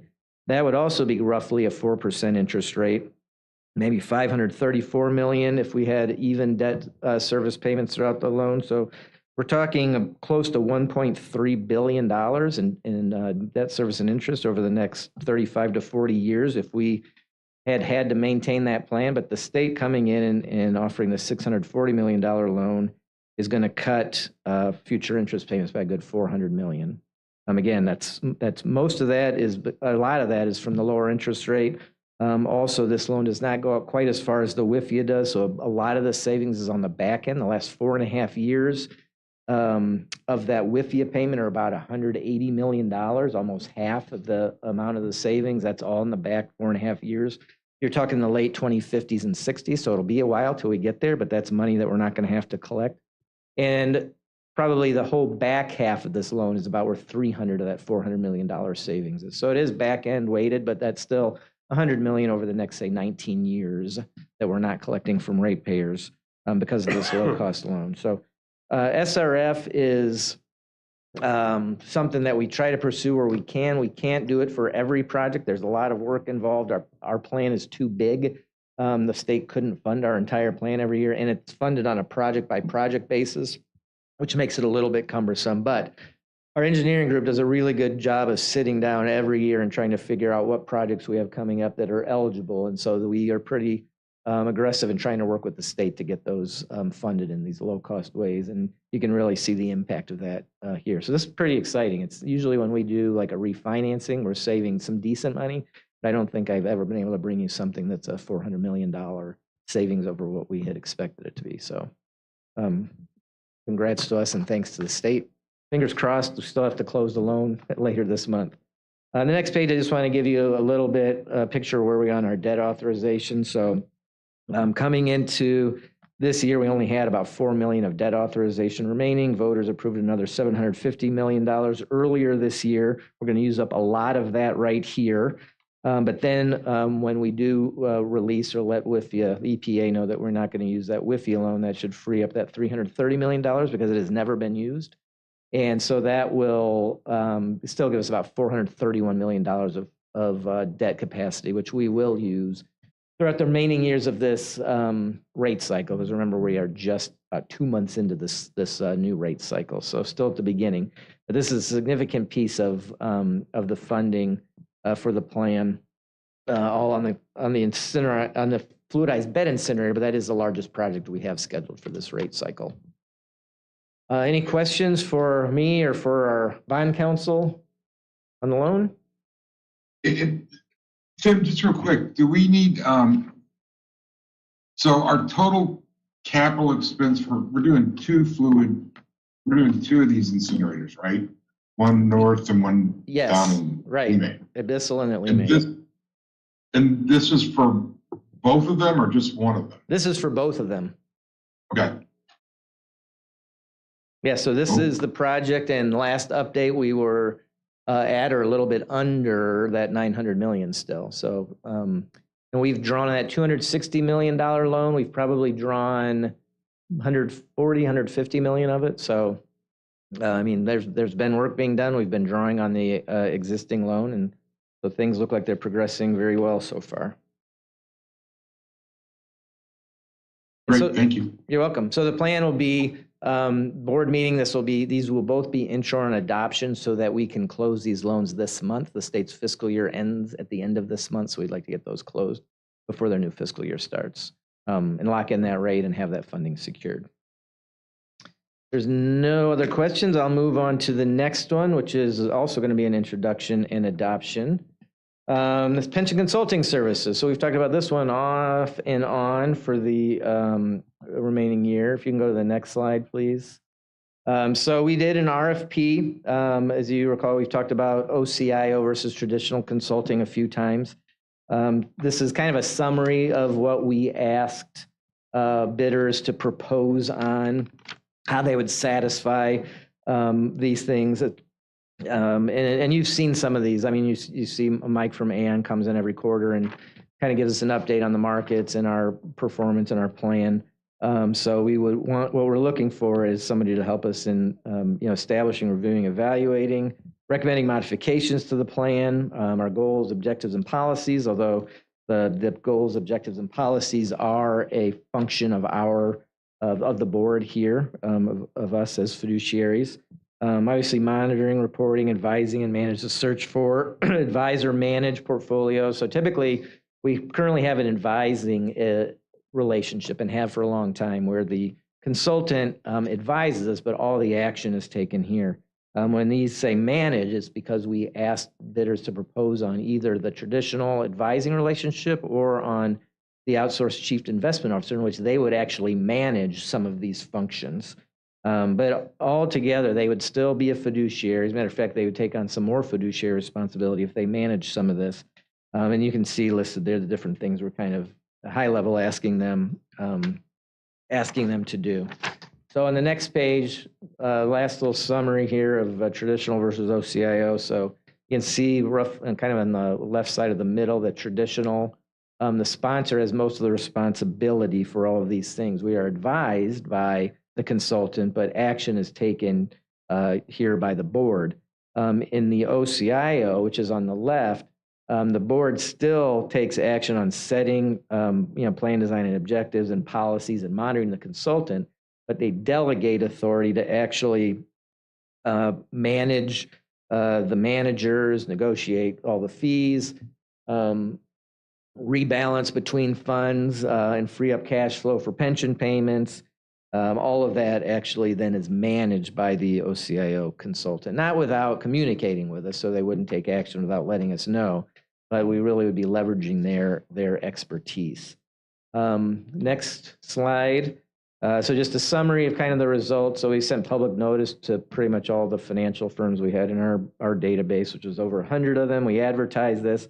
We got 11 good responses. 7 of the 11 proposed on both OCIO and traditional advisory services, 2 just OCIO, 2 just traditional. So it's roughly kind of almost like 18 different proposals to review. And then we rated them. The bulk of the rating went on their plan to satisfy the requirements of the RFP, some of the things we talked about earlier. And also we looked at their experience, reliability, the qualifications of the firm. They provided bios or resumes of their personnel. They talked about the process, philosophy, strategy for how they would achieve our objectives. Fees obviously came into this as well. And then because they are fiduciary, financial strength, the proposer is important, but all these firms are large with a lot of experience. So not much difference there. The consulting fees overall range from about $500,000 over 5 years, so a little over $100,000 a year, to almost $2 million over 5 years. The OCIO did tend to have higher costs because they take on more responsibility and they are doing more of the work. And so we'll talk about that in a minute. And we did have a couple of outliers too, even on the OCIO that were lower cost. The valuation committee was there. All executives here. We make sure we had a couple of people that are in the pension plan, Brett and Rich, because Marion and I are not, although we brought hopefully some financial help to the analysis. So just to get to the actual what I'm proposing right now, the committee would like to recommend that we do switch to an OCIO service provider. And we are recommending that we switch consultants. You can go to the next slide, please, Stephanie. And so the ratings, after we rolled up all of our scores, had our discussions, rolled up the scores, would be to go to NEPC, which is one of the largest independent advisors in the nation. Actually, MSD had a relationship with NEPC. It was sometime before I started, but we've been through a couple different consultants since then. But they're an independent firm. They're employee-owned. They're not owned by any corporation. All of their revenue comes from advisory or OCIO consulting, so they have no conflicts of interest. They're not running money managers. They manage and oversee, but they don't actually own their own money managers. They advise over 420 clients, 1.7 trillion in assets. So that just gives you an idea of their size. They have over 100 OCIO clients. They've been doing that for a long time too. About 70, over 70 with assets in the range we are. So they're familiar with plans our size in that $100 to $500 million range. We have about 320 million in assets. They have a dedicated public funds team, manage about 75 public funds. That's almost 20% of their client base and half of their total assets. And they have 13 public funds that similar size to us. They also have closed plan experience. So our plan was closed at the end of 2010. They have over 60 clients with closed plan experience. I think that's important because a lot of times when we're benchmarking, we're looking at plans that are active and live. They're maybe taking on more risk. We manage pretty conservatively because our liabilities are not growing as quickly as other plans. So I think it's important to have a consultant that has experience with plans like ours. They also consult to clients that have both defined benefit and defined contribution plans like we do. Some of the things that stood out about NEPC, a large research team. They've won a lot of awards. They have teams divided kind of into subject matter expertise, like asset allocation, portfolio construction, things that I think we will benefit from. Their scale, meaning their size, and they have investment products called access vehicles that are generally kind of pooled funds, almost like a collective investment trust, that have lower investment manager fees. So anytime you can lower management fees, and our plan currently has a little bit lower fees than the median plan, but the lower you can drive fees, that's basically a boost to performance. That's lower cost that doesn't have to be compensated by higher performance. So anything we can do to lower investment manager fees will help performance of the fund, all else being equal. NEPC was they were kind of in the middle cost-wise, I would say. On the OCIO products, we had 2 outliers on cost-wise that were pretty low, under $1 million. Everyone else was pretty much between 1.2 and almost 2 million. They were on the lower end of that. But so you're talking about $270 to $280 million a year, roughly. It was a flat fee proposal. A portion of that cost will actually be paid by my budget to cover defined contribution and defined defined contribution and deferred comp services. One of the things about NEPC, they have a 92% client retention rate over 10 years. They look like they had some good tools to use for me and my staff to monitor performance, make sure we can see where we are regularly while the consultant comes to you, quarterly. I'm talking to them at least monthly, and usually a couple or a few times a month. As we plan for freeing up cash flow for the pension payroll, talking about rebalancing, monitoring, reporting on a monthly basis. So next steps would be to introduce and adopt this recommendation at the next board meeting. At that point, we will start finalizing, making sure we get the contract done. We will start to get recommendations. They'll have conversations with us about goals, objectives, priorities. They'll review all of our policies, make recommendations. We will start the process of the asset liability study that you'd asked about, Trustee Kistner. So that will get kicked off as well. They're also going to be able to assist us on the DC plan review. They don't manage those investments because those are participant directed, but they will be able to help, just as Aon gives us some information now on just the suitability of the investments that we have in the plan, whether or not there are other ones we should be considering. They're looking at record keeper services. We use Vanguard as record keeper. They can help us negotiate fees. Those are all things that we've done before as well with other managers. Again, as OCIO, they would handle the investment manager searches and making those changes for us. And then they would still be responsible, obviously, for investment reporting and coming in here at least quarterly to talk to you, to update you on the markets. So this is a change for us. I mean, I think Aon overall did a good job for us, but I think as the committee reviewed these and put our scores together, and I will say that all of these firms together is probably one of the tightest scoring RFPs I've seen. We have a lot of really good, capable firms, but I'm happy to be able to recommend NEPC. Again, very experienced, a lot of resources. They've done OCIO and traditional consulting for a long time. And so that is the recommendation. The budget impact really is going to be decently small. I'm getting around 50,000 as estimate. That will be from my budget. Most of those fees will come from the pension plan, as they do now. Any questions about NEPC or the process or the recommendation? So this would replace AON. Yes. And were they a bidder? They were. They were a bidder. They scored. I mean, well, everybody actually scored well, but the process that we usually take is we review the proposals, we get together, discuss, and then we score individually, and it gets rolled up by purchasing. Purchasing also works with diversity. All of these firms can submit some diversity paperwork. They may be, women or minority owned. I don't think any of these were, but there were some, including NEPC, who got a multiplier on the score that we tabulated because of the number of women and or minorities in the local workforce. So that tweaks the score a little bit. Maybe half the firms got some level of multiplier. Usually that's between 2 to 5%.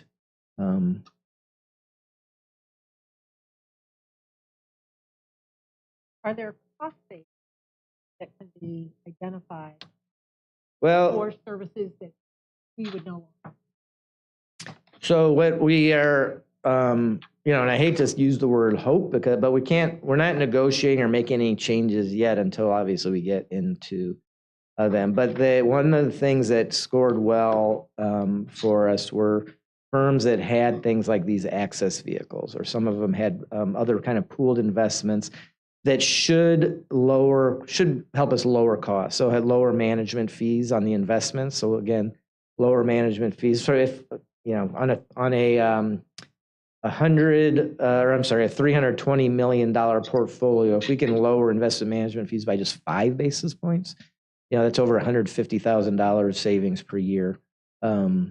So, if you can get a little bit more than that, you can offset this fee entirely. So those are the kind of things we will be looking for and letting them know that that's what we're interested in, is trying to lower costs. Now, you still have to pay attention to the depth, the experience of the investment managers. You're not just going to hire anybody just because they are cheaper. But there are certain funds, especially indexes and certain asset classes that might make sense. Right now, we are indexed or passive on large cap equity, and so we only have about 3.5 basis points that we're paying there. Active management's usually higher, and our active management investment managers are anywhere usually from 40 to 90 basis points, depending on what they're managing. So that will be one of the focuses, is trying to lower those fees again, so we can save money, and it'll be kind of a tweak on overall investment performance too. All right, I have one more item. It's the portfolio review. There were actually some changes to talk about this month, not so much for our portfolio. Par amount's down just a little over $3 million. So we are starting to see, again, some significant outflows on the capital plan. This is going to be a large year for capital flows, mainly driven by the incinerator project. We're starting to see a good, $20 million a month go out just for that project. But that is funded by SRF, so we are getting, maybe a month after that outflow, we get reimbursed by the SRF program. So that's helping us stay relatively flat. Right here, yield to maturity of our plan went down 1 basis point, so roughly the same. We're investing overnight at about 5.3%. That will change probably later this month if the Fed cuts overnight interest rates. I talk about this every month, but the benchmark dropped about 50 basis points because market rates have fallen, and that entire portfolio, the benchmark, turns over every month. So when it goes up really quickly because it all turns over. When it drops really quickly because the entire thing turns over. Whereas we're only turning over, a relatively small percent of our portfolio every month because we have some investments locked out for months or even years. So significant gap closing between our portfolio and the benchmark. I think at the end of October, we're going to have another big swing because some of our lower interest investments are going to mature, and we'll use them to pay off some debt service. And then that'll give our remaining portfolio a tweak too. So we'll see a bump up in our portfolio then. Weighted average maturity for both portfolios went down a little bit as the interest rate landscape moves.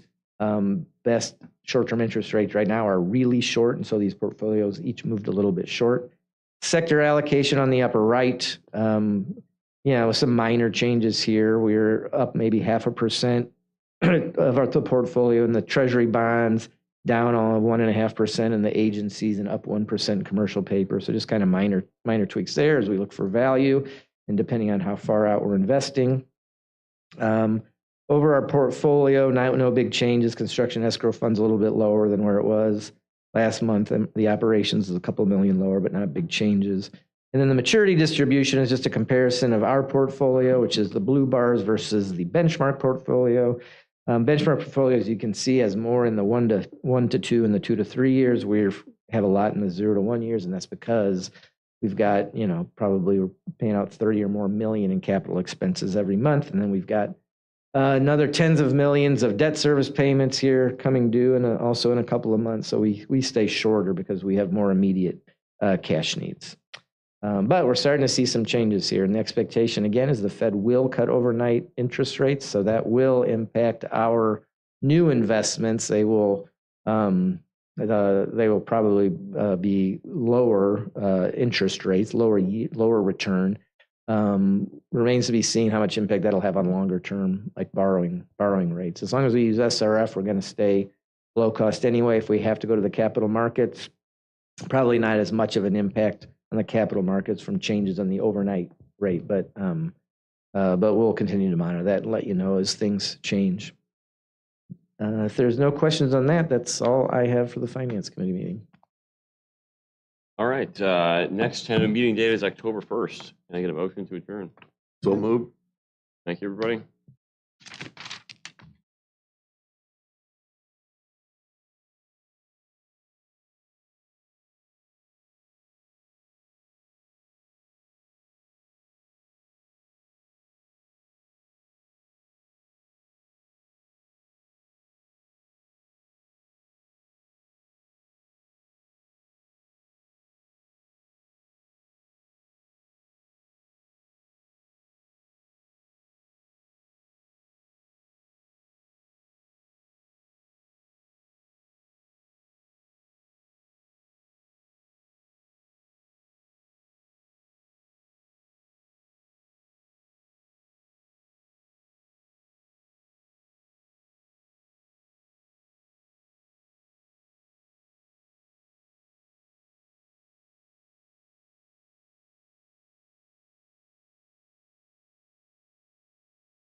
Looks like we're all ready to go.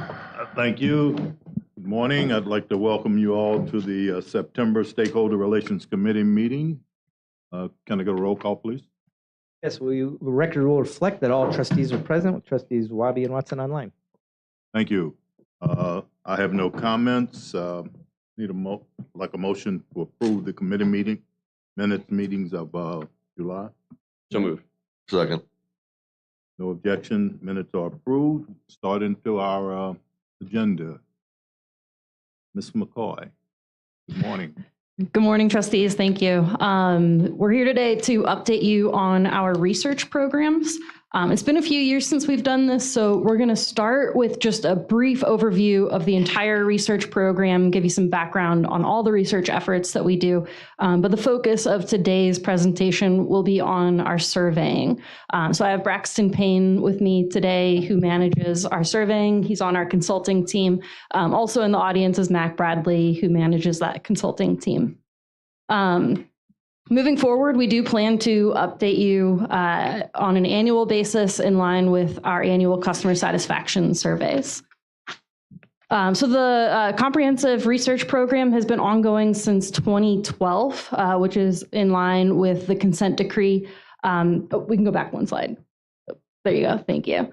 The purpose is, one, to get some scientific information, measure the attitudes and understanding of our customer basis, but then also to listen to our customers more directly, find out what resonates with them and how we can better engage them, and then finally to integrate all of that information and have an overall picture of what we know about our customers.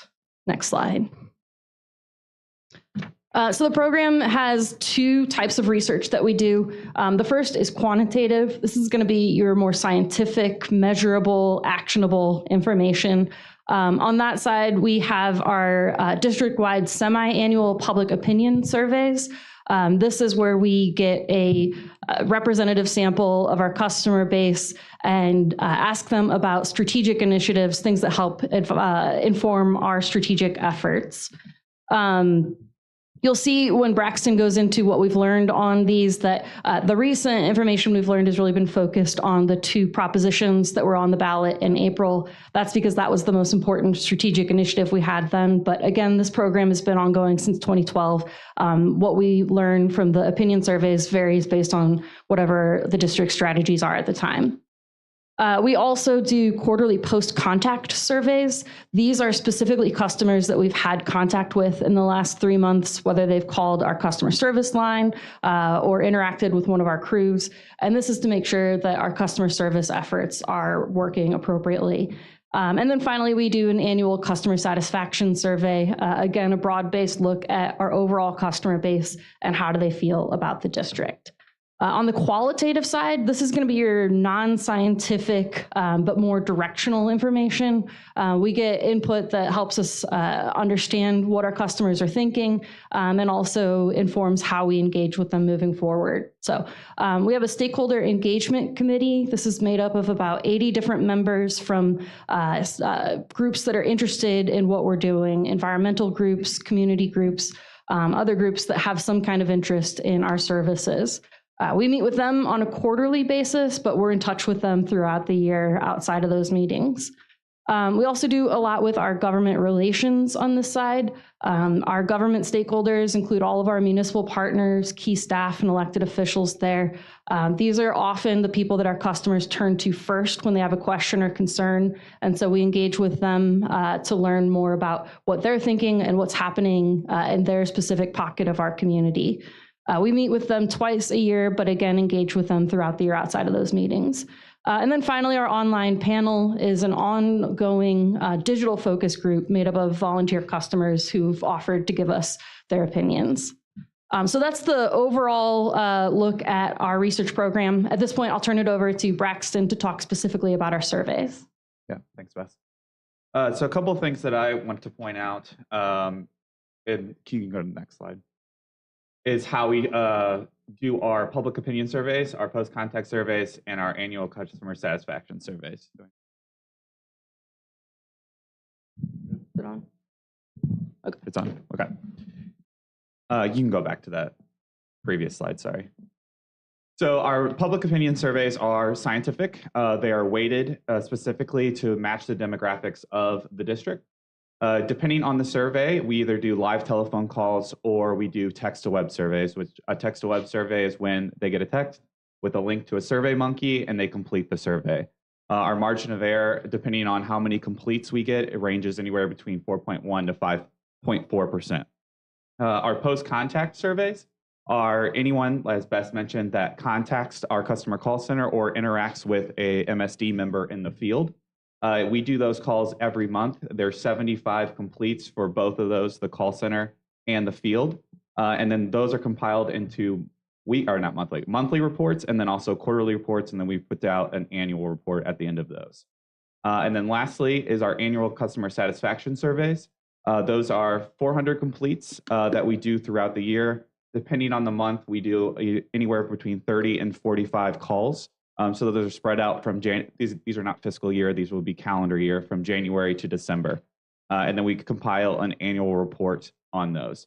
As you mentioned there's anywhere between 30 and 45 questions. The reason for the difference is if somebody says, yes, I've interacted with a field staff, they may get a follow-up question.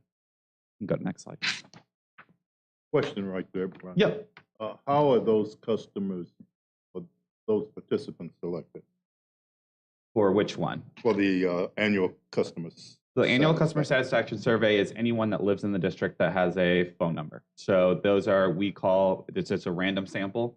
So we call randomly and whoever answers and completes the survey. So it's not we're not targeting anyone specifically, just anyone inside the district.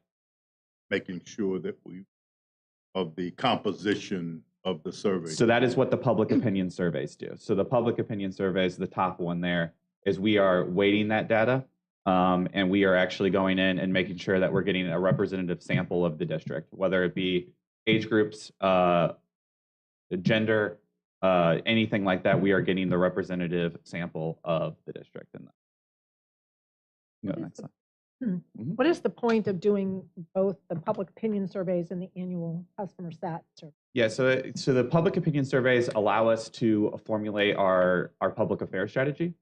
We go more in depth with what the current issues are, especially regarding fiscal year. So since 2021, we were able to formulate our public affairs strategy by basing, I'll go into some of these messages here in a minute, about what customers understand, but also what persuades them to understand our messages even better.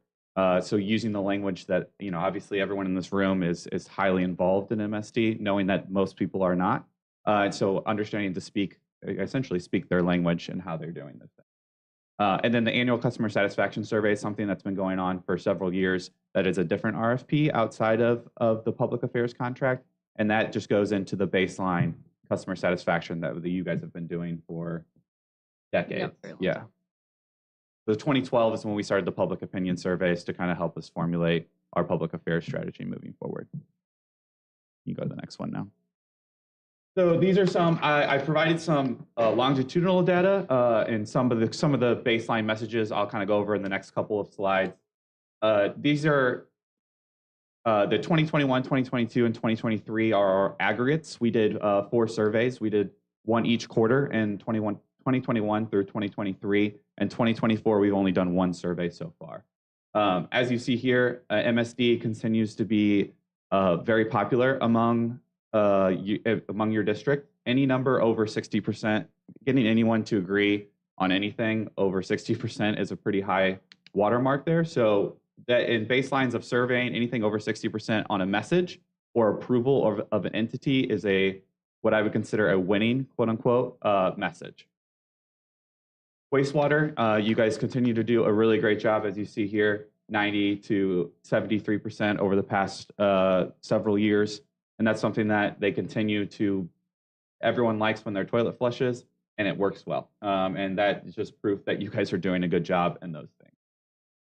Stormwater, as you see here, there's nothing in 2021. Instead of testing the services of stormwater, we did some testing on how they would like the stormwater services to be handled, as well as how they would like to, how much they would be willing to pay for enhanced stormwater services. Go to the next slide. Braxton, could you go back to the slide? Yep. You go back one. Okay, perfect. So you said 24 is obviously just the first quarter results. Yeah. What is, if you take the first quarter of 21, 22, and 23 and compare them, how do we compare in those in the two top categories and then the final one? Yeah, so we're in 2021, 2022, and 2023, we're around 70%. 2023, we saw a sharp dip in quarter three. That's why that number is 61%. I think we were at 58% in quarter three of 2023, but everything else was about the high 60s to low 70s. So around the same as 2024 first quarter. Any idea why we saw the sharp decline in 23? Yeah. No, so these are all a snapshot in time. So there was really no major event. And I kind of mentioned this, I've mentioned this before, is even when we have the extreme rain events, we don't really see a steep dive in services. Mostly you guys actually improve because people are getting help. So that's something that's important to note. But there was really nothing in 2023 that I can allude to that was that sharp dip in the quarter three. Thanks. Question. You indicated that the surveys were generally, the participants were generally just statistically selected, not weighted in any fashion. So these numbers are weighted. Are they weighted in terms of, say, when I look at the stormwater numbers, are these weighted? Because I would suggest that anecdotally, most of our customers are not affected by stormwater. You'd be correct. So maybe if we're not weighting it toward our satisfaction from customers that are affected, then we're going to get we're going to get an overly, 60% of the people don't have any stormwater problems, so we're going to be weighted well. The 40% that are affected, and we want them to tell us how well we're handling stormwater, I think their opinions will be. Yeah. So that goes into the holistic view of this. So the public opinion surveys, as you mentioned, is looking at the district as a whole. And that's why we go into the post-contact. So people that actually have involvements in it, and that's how we test if they're favorable. They kind of initiated the contact. Exactly. Okay. Makes a lot more sense. Yeah. You can go to the next one. Perfect. So some of the questions that we ask over the course of time. Sometimes we ask in one survey and we don't ask in the next because we want to test. Obviously, I had mentioned, these sometimes can be anywhere between a 12-minute phone call to a 20-minute phone call. A lot of times people's attention span is not that long, so getting the number of completes within budget is very important to us. So sometimes we do cut some questions and sometimes we change the questions just a little bit to understand how people feel over the course of time. This is one of the questions that we saw that we introduced in 2021. This is introducing the word climate change into our public affairs strategy. As we know, climate change has been, it's affected everything in this district, everything in the entire country. And we wanted to make sure that climate change was not a political issue, but that it was more viewed in a scientific context. So one of the things that we were able to do is introduce that word. And we use variations of the word regarding severe flooding and erosion.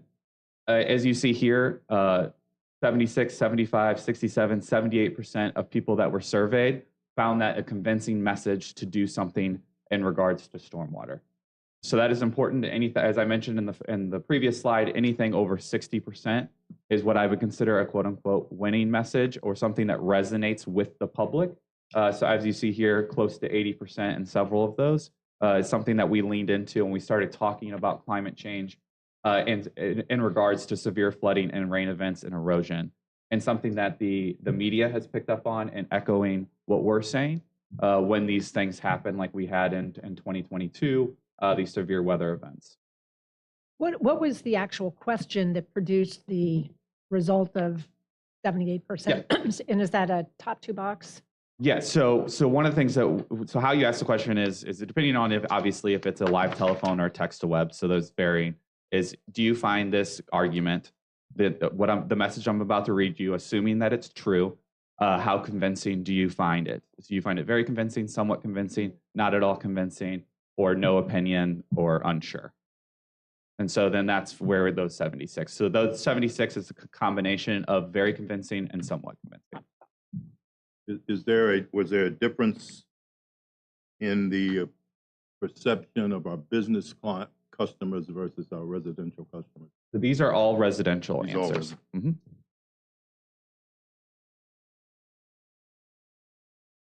Yeah.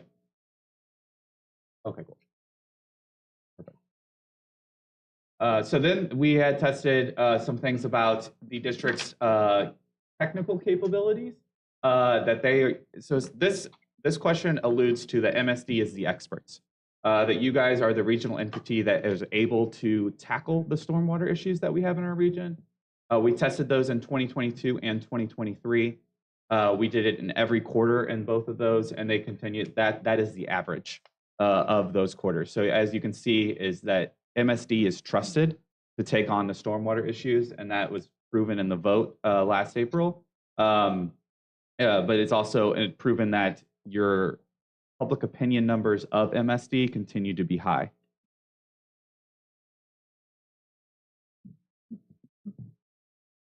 Then we had mentioned how we want to fund stormwater. We've gone through several different testings of these. We've gone through several different ballot initiatives. The most popular way to fund it is what you guys have ended up doing is a residential property tax and an impervious surface fee. We tested the word tax in this. I know it's a fee or a rate as we refer to it, but we did test the word tax as that's how many people view it. And at the time, we were not on the ballot with the exact ballot language. As you'll see here, the last one is what I find the most important number is 58% in 2024. This was done 1 month before the vote of people that voted for Proposition S. And that was the final vote was 57%. So our numbers came in within the margin of error, essentially tied of what we tested right before the vote. Slide, please. And we also do test wastewater issues. Leading up to the ballot initiative in 2024, we tested more on the stormwater side. Wastewater messages, I was part of the campaign that we did when we did the education back in June of 2012. We were the only thing on the ballot, and we continue to see those numbers consistently be high. So 84% view this as a convincing message that residential customers, the potential hazards of backups, and that is one of the things that our call center I know that gets the most calls, some of the most calls about. So people understand that it may not be, Richard, to your point, their issue, but they do view it as a regional problem and something that other people have to deal with. Next slide, please.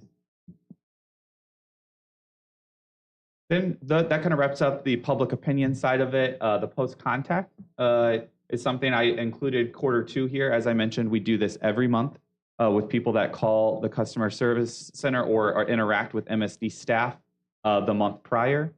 These calls are usually take about 3 to 4 days to complete. And we put together quarterly reports. As you see here in these numbers, the satisfaction of overall service provided by people on the phone. This is at a scale out of 1 to 10 was 8.6, and it continues to be steady, as you see, is 8.6, 8.6. People who made a service call, so somebody that interacted with what we consider slang is somebody that they interact with them in the field.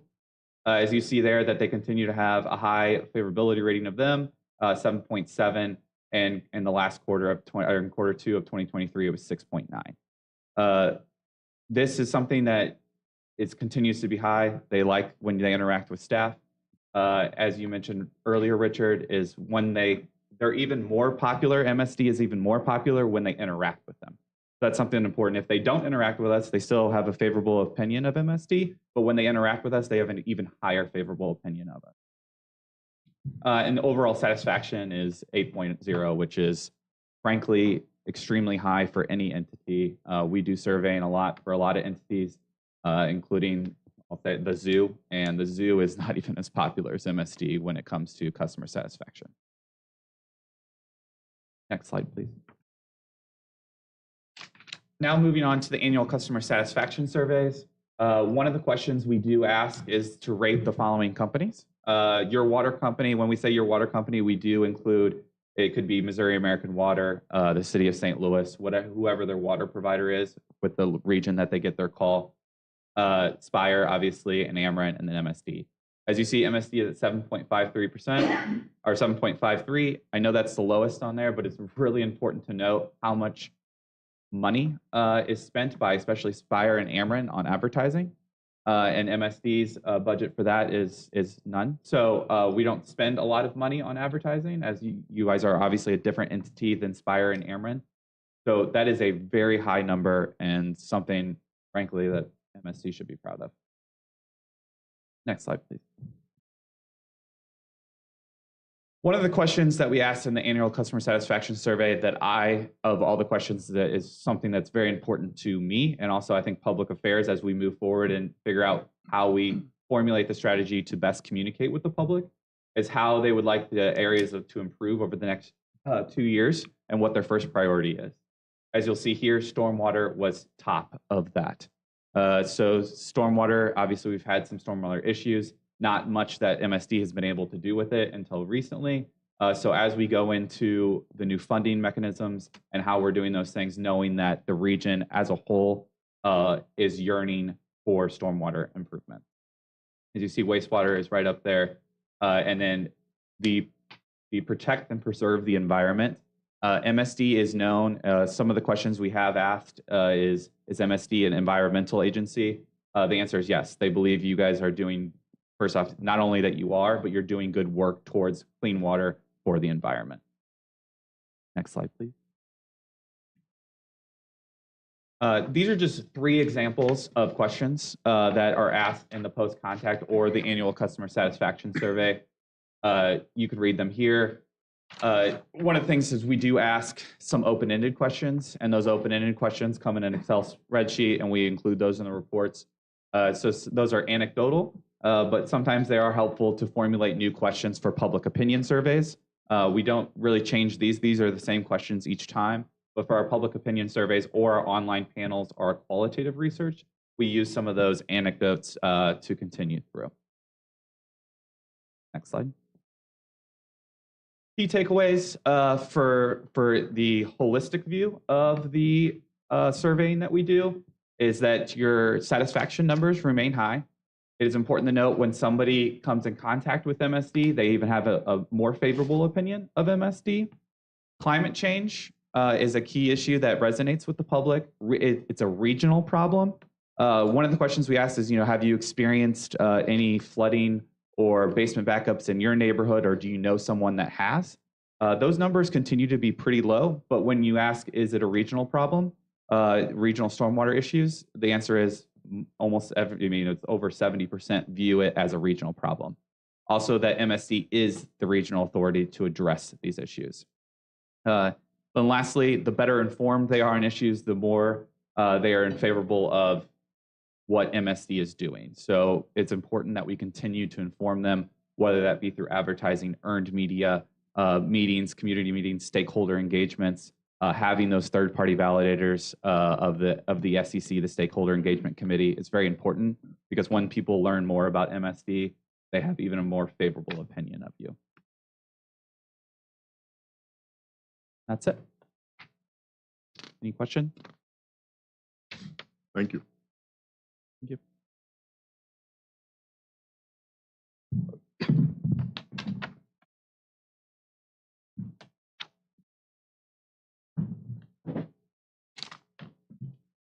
Good morning, Ms. Coleman. How are you today?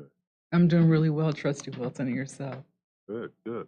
The floor is yours. Yes, I have a couple of resolutions for you guys today, starting with Resolution 3917, which is the reappointment of the Civil Service Commissioner, Marilyn Sims. This resolution formally acknowledges the reappointment of Marilyn Sims to the Civil Service Commission. If approved, Marilyn will be reappointed to the Civil Service Commission on September 12th, 2024 for a second 3-year term. That term will be expiring on September 12th, 2027. Trustees, do you have any questions about this particular resolution? Are there term limits? Yes, they can have 2 3-year terms. Great question. Are there other questions? Okay. All right, thank you. So then we'll move on to the next resolution that I have. These resolutions are, let's see, what do you guys have on? The dental. Okay. So if you can look at Resolution 3914, which is the group dental plan renewal. The district's first year of the current agreement with Cigna, who is our dental coverage, will expire on December 31st, 2024. This action authorizes MSD to enter into a 1-year agreement with Cigna to provide dental coverage to the district's employees, families, and family members. If this resolution is approved, the resolution authorizes the district to exercise the renewal option of one of 2 option years that we have for this particular contract commencing on January 1st, 2025 with Cigna Healthcare. Are there any questions about this resolution to exercise the option year? Just a general question about this and the next one. Sure. Are there attempts to get input from worker employees about how satisfied they are with Cigna? Yes, we do have meetings with our employees to kind of get their feedback. Also, too, because our HR department directly deals with a lot of the claims concerns, we do not process the claims. We get feedback on that. What we hear is that the customer service lines are extremely responsive. However, there are some small concerns with claim processing that we've addressed in this next contract renewal. And Cigna is the only provider of medical services for we only have one contract for medical services. That is correct. That is correct. And how frequently does that get reevaluated? We reevaluate that every 4 years. We use a company called Gallagher. Gallagher is our medical broker who helps us go out and evaluate the insurance based off our claims, based off the needs of our organization. So they help us and they do an amazing job. Gallagher is very reliable, very satisfying. Thank you. Are there questions about Resolution 3914? Okay. So then I'll move on to Resolution 3915, which is the group medical plan benefit renewal. As the previous resolutions, the district's first year of this contract in agreement with Cigna will expire on December 31st, 2024. This action will authorize MSD to enter into a 1-year agreement with Cigna to provide medical coverage to the district's employees and their family members.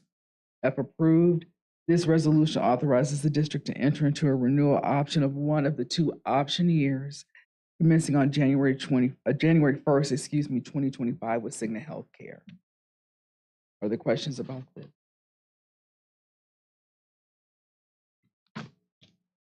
So then I'll move on to Resolution 3916, which is the group vision plan benefits renewal. This is the group vision insurance plan for the district. So the district's first year with this current agreement, which is with National Vision Administrators, will expire on December 31st, 2024. This action authorizes MSD to enter into a new contract with NAV to provide vision insurance coverage to the district's employees and to their family members.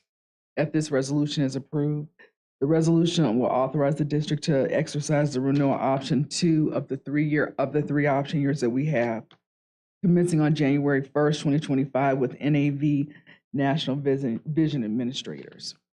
Are there questions about Resolution 3916? And just to point out, that is not with Cigna. That is a separate insurance process that we have. Okay, well, then that completes the presentation. Thank you. Thank you. Okay. Jason, how are you this morning? Good morning. I'm doing well. How are you? Great. Morning, trustees. I have an ordinance for introduction and adoption, and it's related to our maximal work order tracking system that's used by our operations department. Earlier this year, or previously, IBM announced that they're going to be end of life and end of support for our existing version of Maximo, and that will happen around in September of 25. So this action is to authorize the district to enter into a contract with IBM to upgrade the Maximal application to the most recent supported version and to provide cloud support services for the first year. And it does include 3 one-year renewal options. This ordinance, just to point out that it was budgeted for in the FY25 budget. So we are not asking for any additional funding. We're just asking for authorization to enter into this contract. Are there any questions? Thank you. Thank you. Mr. McGowan, good Yes. morning. Yes, good morning. This morning, I'm going to go over the semi-annual regulatory compliance report for the first half of 2024. Next slide there. There we go.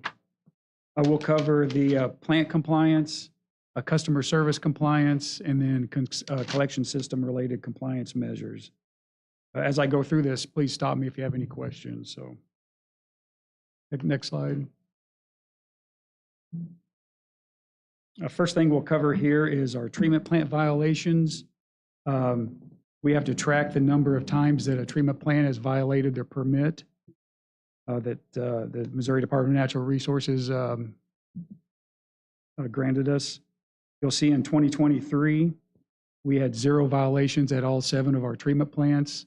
You can tell from the table there that that's the first time in the past few years that all plants did not have any violations. So that's something we're very pleased and very proud of.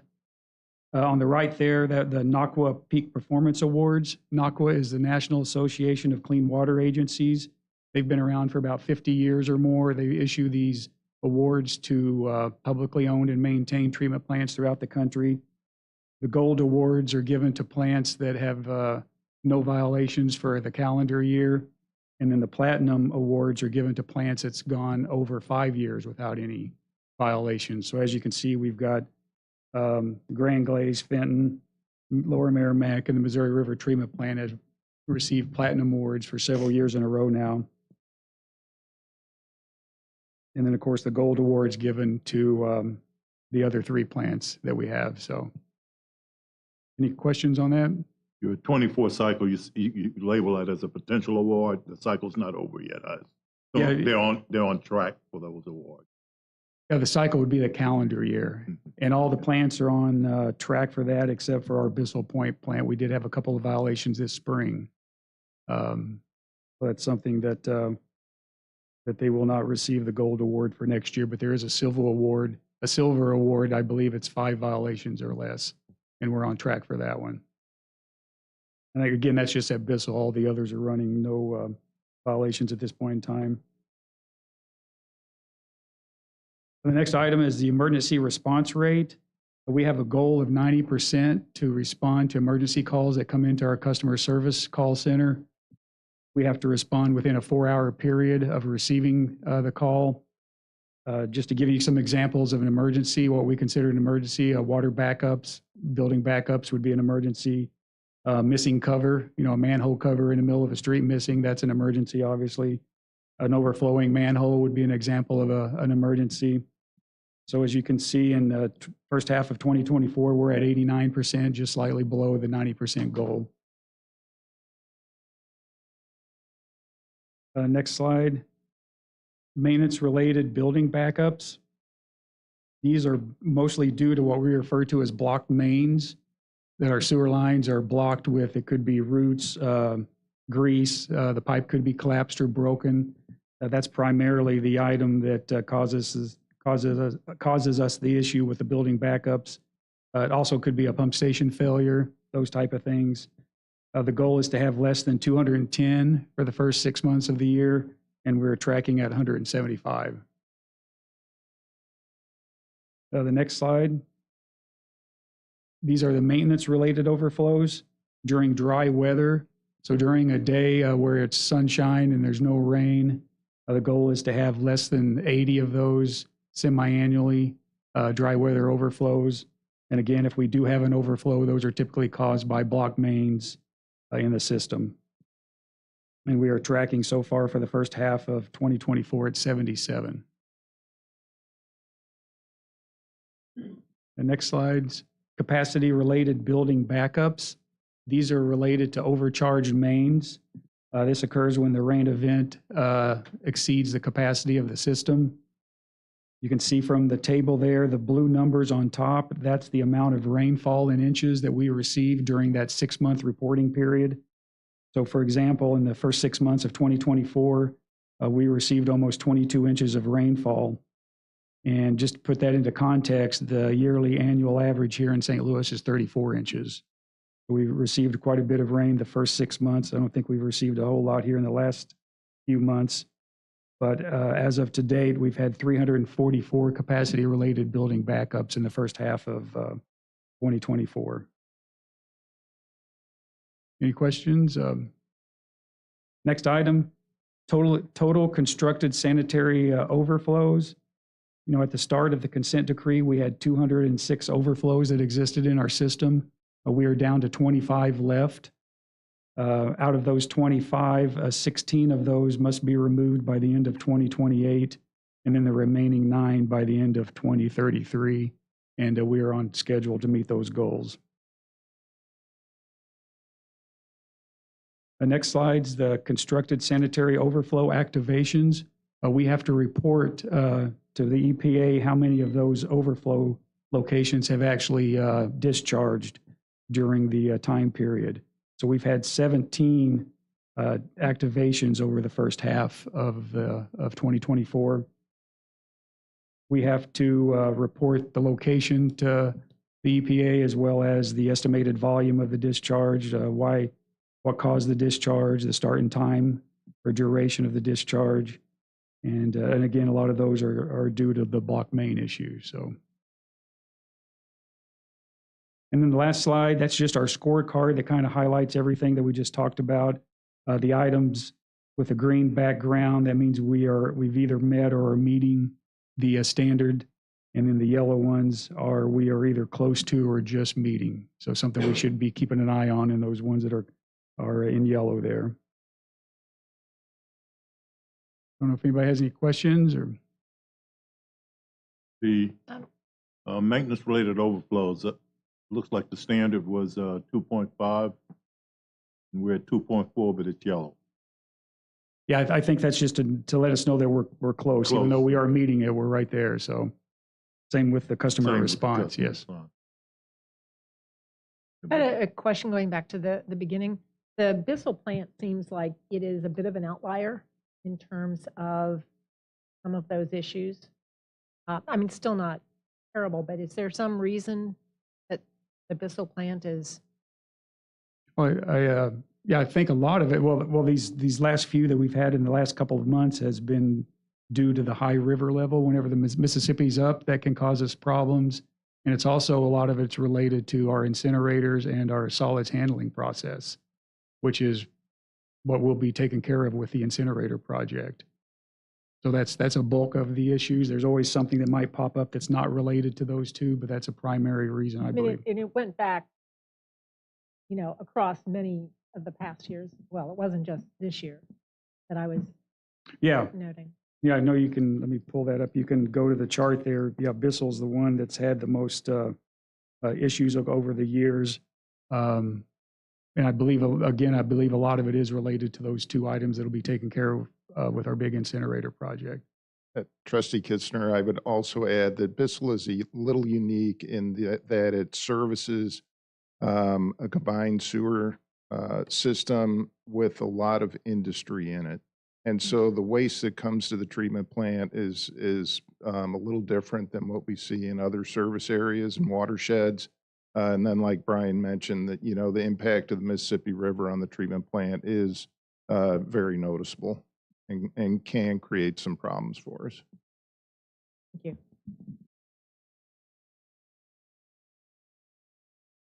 Okay, thank you. Thank you.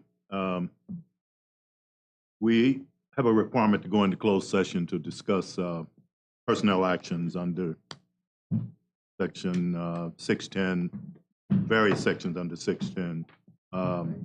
Can I get a motion to go into closed session? So moved. Second. We need a voice vote on that. Okay, yep, I'll call a roll call vote. And so there's three, just Make sure it's clear, the motion is to go into closed session under 610-21-3, 610-21-1, and 610-21-12. Trustee Wabi. Aye. Trustee Kistner. Aye. Trustee Evans. Yes. Trustee Watson. I'll skip him for now. Trustee Wilson. Yes. Trustee Nicholasison. Yes. All right, Trustee Watson, are you still there? All right, we have a quorum to go into closed session, and he is still welcome to join us. Thank you.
Yeah. I'll entertain a motion to come back out of closed session. So moved. Second. All right, all in favor? Yes. Aye. All right. All right, we're back in open session. With the agenda concluded, I'll entertain a motion to adjourn. Our So next moved. meeting will be tentatively scheduled for the 1st of October. So moved. Second. Thank you. Thank you. Thank you. Been a pleasure in my life. The meeting is adjourned.